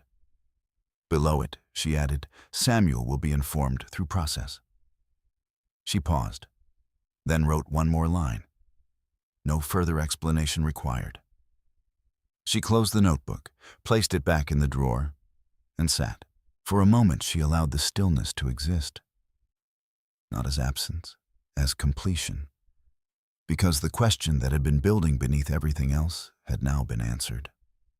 Not whether she could move forward, but whether anything behind her still held authority over that movement. The answer was no, and it had been delivered without confrontation, without raised voices, without the need to prove anything beyond what had already been documented. Her phone vibrated again. Another message. Samuel. We need to resolve this before it gets worse. Nicole read the words, then placed the phone aside, because the situation was not escalating. It was clarifying. And clarity, once established, does not reverse. It only continues. Nicole leaned back slightly, her body adjusting to the familiar discomfort that had not yet been resolved. Tomorrow, the surgery, the final step in a sequence that had been delayed for too long. Now it would proceed, without negotiation, without obstruction, without the need to ask. Because the structure that had once limited her had been replaced, not by force, but by alignment. And alignment, once complete, does not require defense. It requires continuation. The review did not begin with confrontation. It began with alignment. Nicole Myers arrived at the law office earlier than scheduled, not because she intended to prepare further, but because she understood the value of stillness before process. The building opened to her without delay. The receptionist recognized her name without asking twice. Everything moved as it should when a system had already been informed of who she was. Inside the conference room, the arrangement was deliberate. Daniel Brooks sat at the head of the table, his file already open. Laura Bennett was to his right, her tablet positioned for quick reference. Across from them, two additional figures had been added to the room, an external auditor and a compliance specialist, both present not to argue, but to verify. Nicole took her seat. Her folder was placed in front of her, her notebook beside it, her phone face down. No one spoke immediately, because the purpose of the meeting did not require introduction. It required sequence. Daniel began. "We've completed the preliminary review of the materials you provided," he said, his voice even. "This session will focus on verification and formal presentation." Nicole nodded. She did not need explanation. She needed accuracy. Daniel turned slightly toward the auditor. "Please proceed." The auditor, a man in his early 50s with a restrained, methodical demeanor, opened a separate file. "We've cross-referenced the financial records submitted with the institutional data available to us," he said. "The alignment is consistent." He slid a document across the table. A timeline. Transactions marked clearly. Dates, amounts, destination accounts. "These entries," he continued, "represent a pattern of transfers that do not align with standard joint account activity." Nicole looked down, not surprised, because she had already seen this pattern form. The auditor continued, "Specifically, the frequency and distribution of these transactions suggest personal allocation outside the scope of shared financial management." Laura Bennett leaned slightly forward. "Were these transactions authorized within the structure at the time?" she asked. The auditor paused briefly. "Authorization appears to have been assumed rather than formally established," he said. The distinction was subtle, but critical. Assumed, not granted. Daniel made a note. "Understood," he said. Nicole did not speak, because the process was not hers to lead. It was hers to support. The compliance specialist spoke next. "We've also reviewed the communication records provided," she said. "There's a clear pattern of delay and refusal regarding medical authorization." She placed another document on the table. A summary, not emotional. Structured. "Messages indicate repeated minimization of medical necessity," she continued. "Combined with the documented refusal at the hospital, this establishes a consistent behavioral pattern." Nicole's gaze remained steady, because consistency was what she had built. Not argument, not accusation, pattern.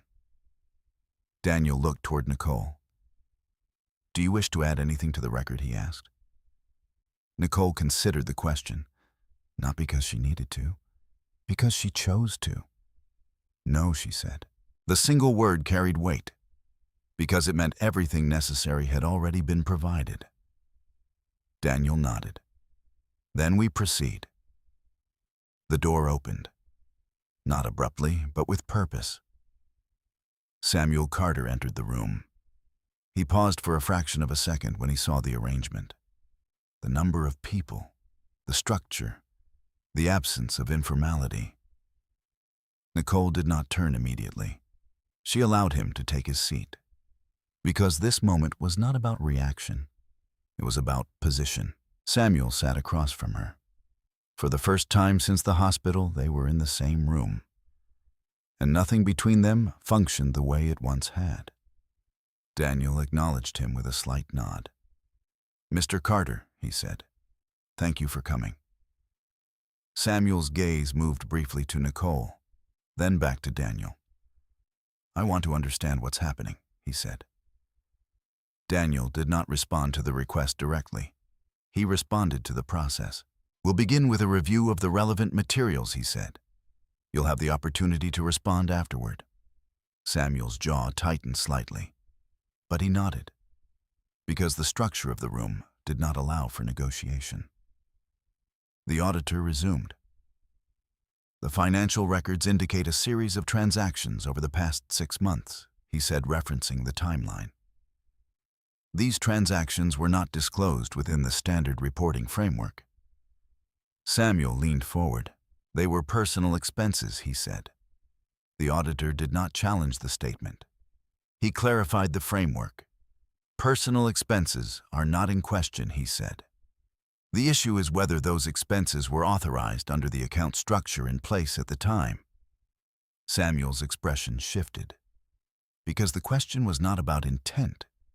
It was about permission. "I had access," he said. Laura Bennett responded.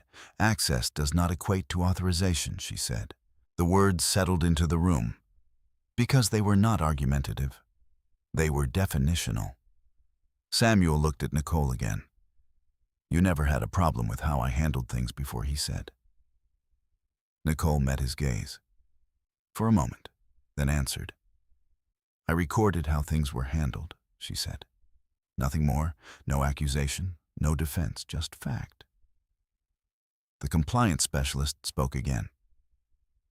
We'll now review the hospital incident, she said. She referenced the document. The admission refusal was documented by multiple staff members, she said. The language used is consistent with the communication records previously submitted.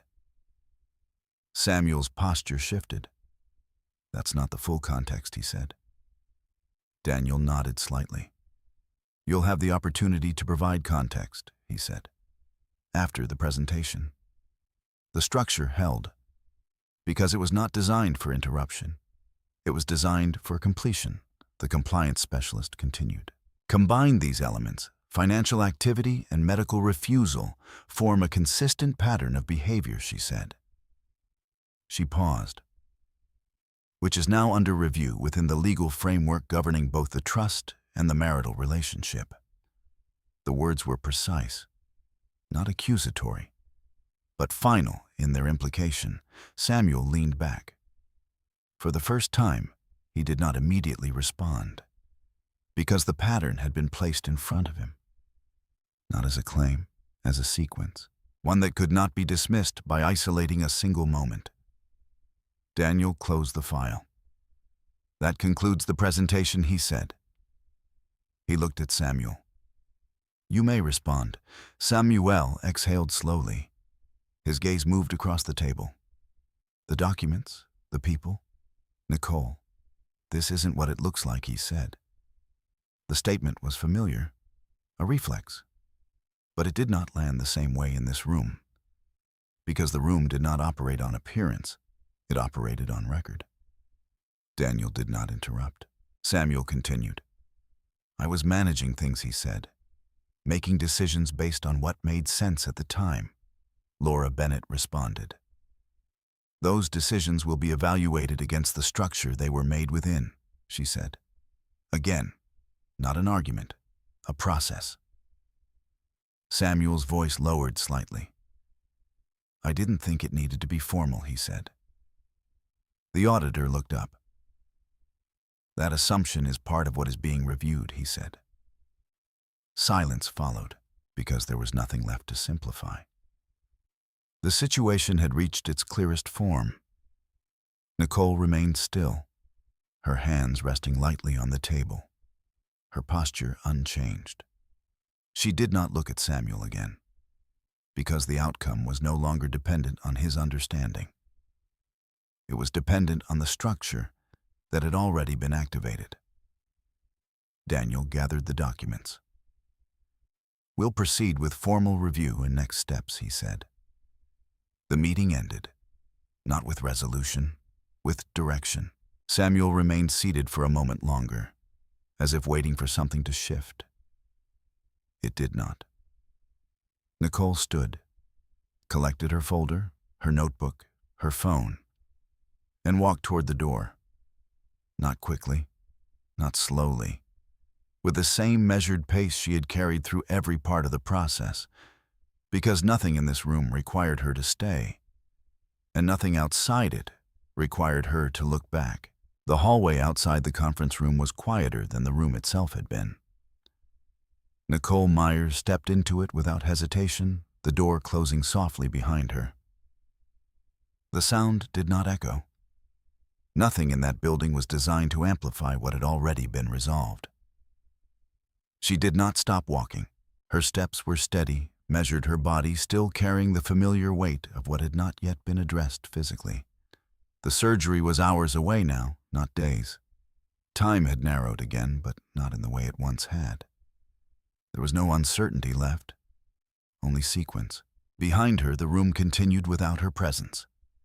Papers would be reviewed again, statements compared, processes formalized. Samuel Carter would remain there longer than she would because for him, understanding had not yet aligned with structure.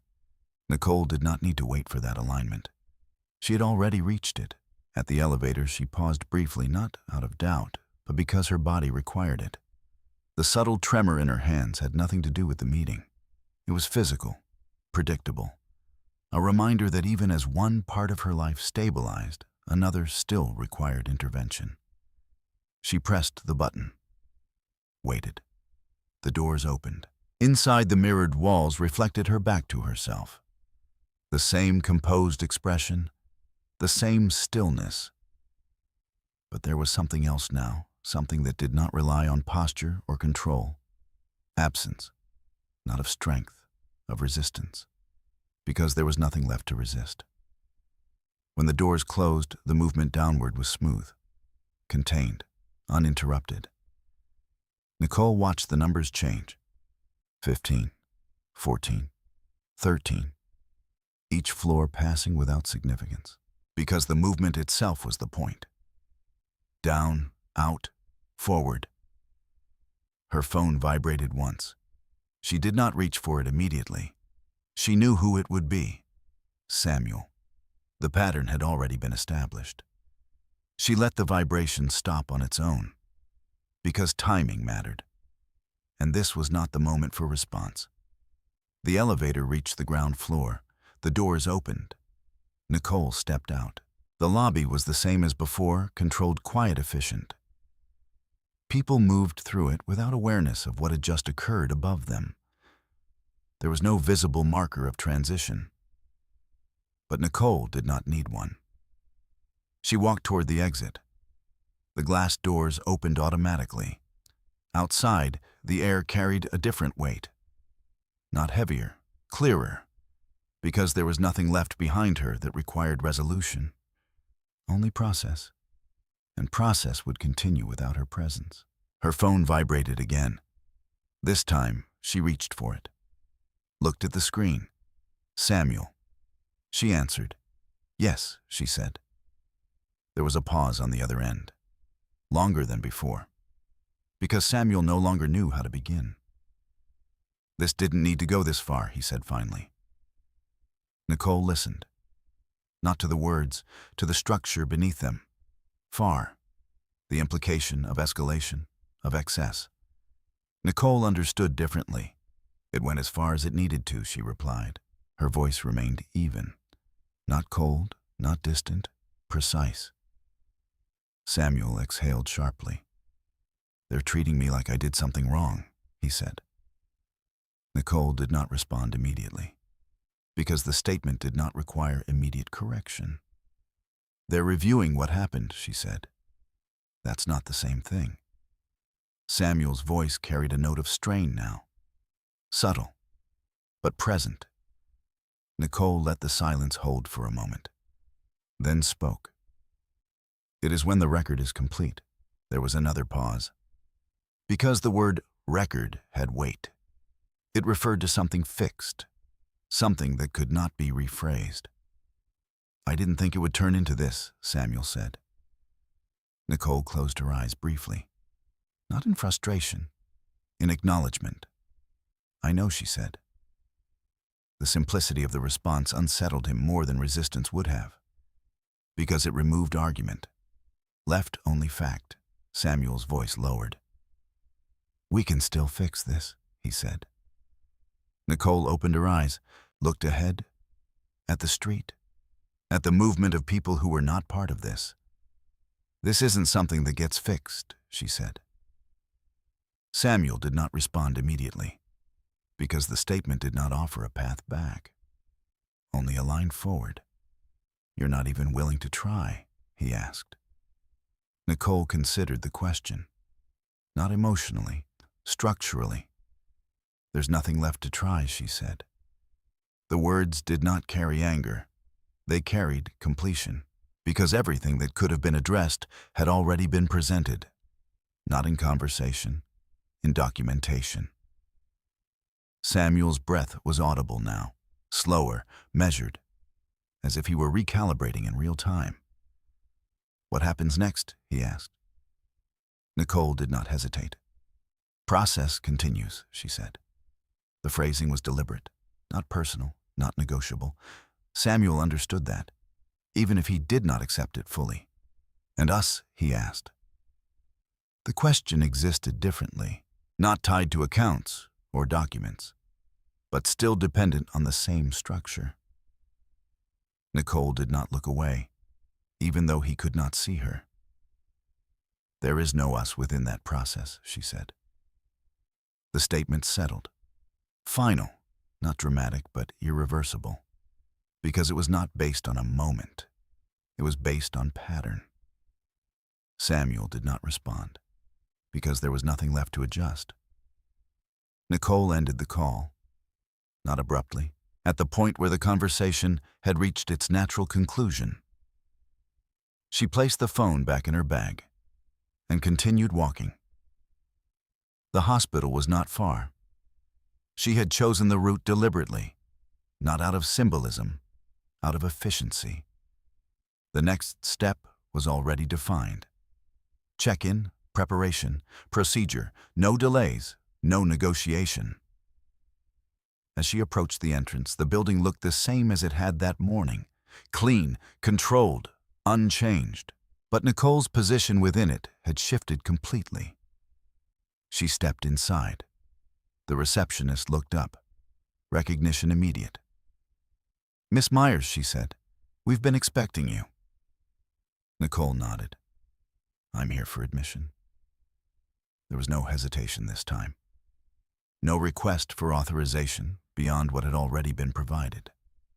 Everything moved, smoothly, precisely, as it should have from the beginning. Nicole handed over her documents, signed where necessary, answered the required questions. Each step completed without obstruction, because the structure now aligned with her need, not against it. A nurse approached. "Oh, we'll take you through to pre-op," she said.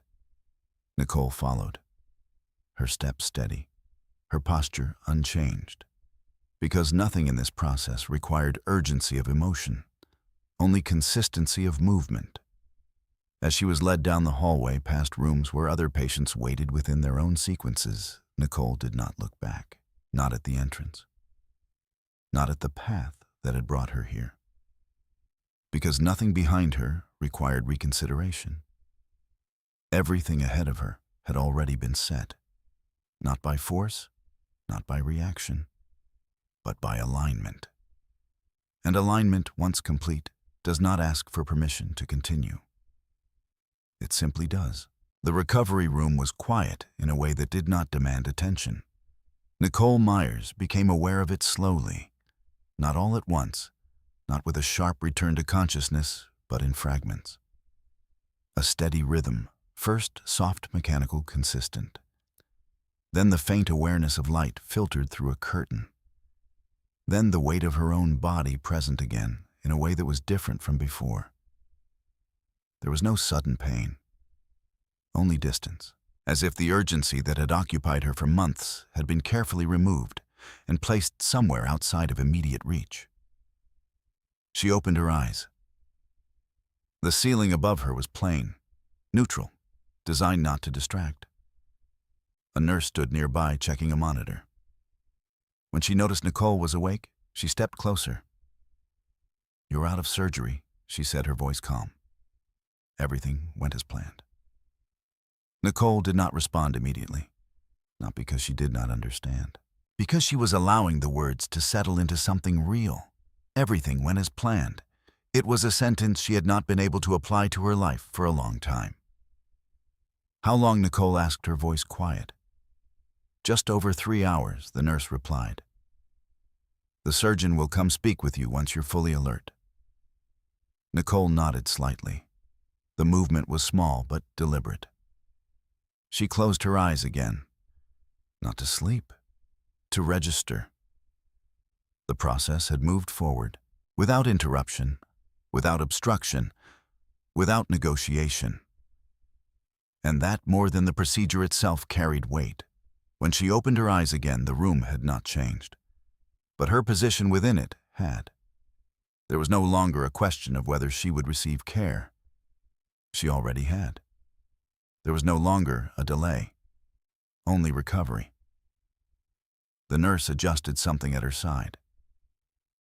"Do you have someone we should call?" she asked. Nicole looked at her. The question was routine, expected. She considered it. "Not for long." "No," she said. The nurse nodded, accepting the answer without hesitation. "All right," she said. "We'll continue to monitor you here for a bit." Nicole watched as she moved away.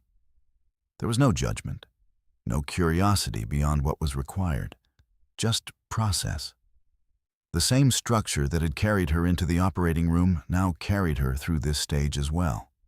Consistent, reliable, unaffected by what had come before. Hours passed, measured not by clocks, but by gradual return. Sensation, clarity, control. When the surgeon entered, his expression was composed, professional. "Nicole," he said, "the procedure was successful. We addressed the primary issue, and there were no complications."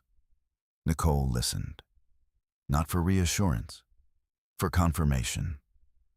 "What happens next?" she asked. "Recovery," he said. "We'll monitor your progress over the next few days, then follow up with outpatient care." Nicole nodded, because recovery was not unfamiliar. She had been preparing for it long before the surgery itself. The difference now was that recovery would not be interrupted. Not by delay, not by dismissal, not by someone else's decision. The surgeon left. The room returned to its steady quiet. Nicole reached for her phone. Her movements were slower now, but controlled. The screen lit up. Multiple messages. Samuel, missed calls, texts. The pattern was clear. She did not open them immediately. Instead, she set the phone down beside her. Because nothing in those messages could change what had already occurred. Across the city, Samuel Carter sat alone in the house that no longer held the same structure it once had. The space had not changed, but his position within it had. Vanessa had left earlier that day. Not abruptly, not dramatically, but with a quiet recognition that what had seemed stable was not. Samuel hadn't tried to stop her, because he had begun to understand something, not fully, but enough, that the sequence he had relied on was no longer his to direct. He looked at his phone again. No response, no return call. The silence carried more weight than any argument could have, because it was not absence, it was completion. Back in the hospital, Nicole opened her notebook. The same one she had carried through every stage, every observation, every record. She turned to a new page. Her hand moved slowly, but steadily. She wrote "surgery completed." No complications. Below it, she added, "process followed without obstruction." She paused, then wrote one final line, "recovery begins." She closed the notebook, placed it beside her, and rested her hand lightly on top of it, because the notebook was no longer a record of what had been done to her. It was a record of what she had moved through and completed. Days later, Nicole stood outside the hospital once more, not as someone seeking admission, as someone leaving. The air felt different, not because it had changed, because she had. Her movements were careful, still guided by recovery, but there was no hesitation in them. A car waited at the curb, arranged, not by request, by sequence. Nicole stepped toward it, paused briefly, not to look back, to acknowledge, because the place she was leaving had been part of the process, but it was not the end of it. She entered the car, closed the door, and allowed herself to settle into the next stage. Outside, the city continued, unaware, unchanged, as it always did, because the most significant shifts do not announce themselves. They align, quietly, completely, and once they do, there is no return to what existed before. only movement forward, not defined by what was lost, but by what no longer holds. Nicole Myers did not look back. She did not need to. Everything that had required resolution had already been placed within a structure that would continue without her intervention. Everything that remained was hers to define. Not loudly, not visibly, but with the same precision she had carried through every part of the process. The car moved forward, into a life that did not require permission, did not require defense, only continuation. The story does not end with a single moment. It settles. It lingers in the quiet spaces where decisions were made without witnesses, where dignity held even when no one stepped in, and where truth did not need to be argued because it was already recorded. Nicole Myers did not raise her voice. She did not seek to humiliate. She did not return what was done to her. She simply moved carefully, consistently, until every structure around her aligned with reality. And when it did, she stepped forward without needing to look back. Some stories are not about revenge. They are about clarity, about what happens when someone stops asking for permission to be treated with care. If you've stayed with this story, take a moment to reflect on where you are and what time it is in your part of the world. Stories like this travel far, but they land differently depending on where you stand. If it resonated with you, you're welcome to share your thoughts. And if you want to continue following stories built on quiet strength and truth that reveals itself over time, you can choose to stay connected here. No pressure, just an open space for those who understand.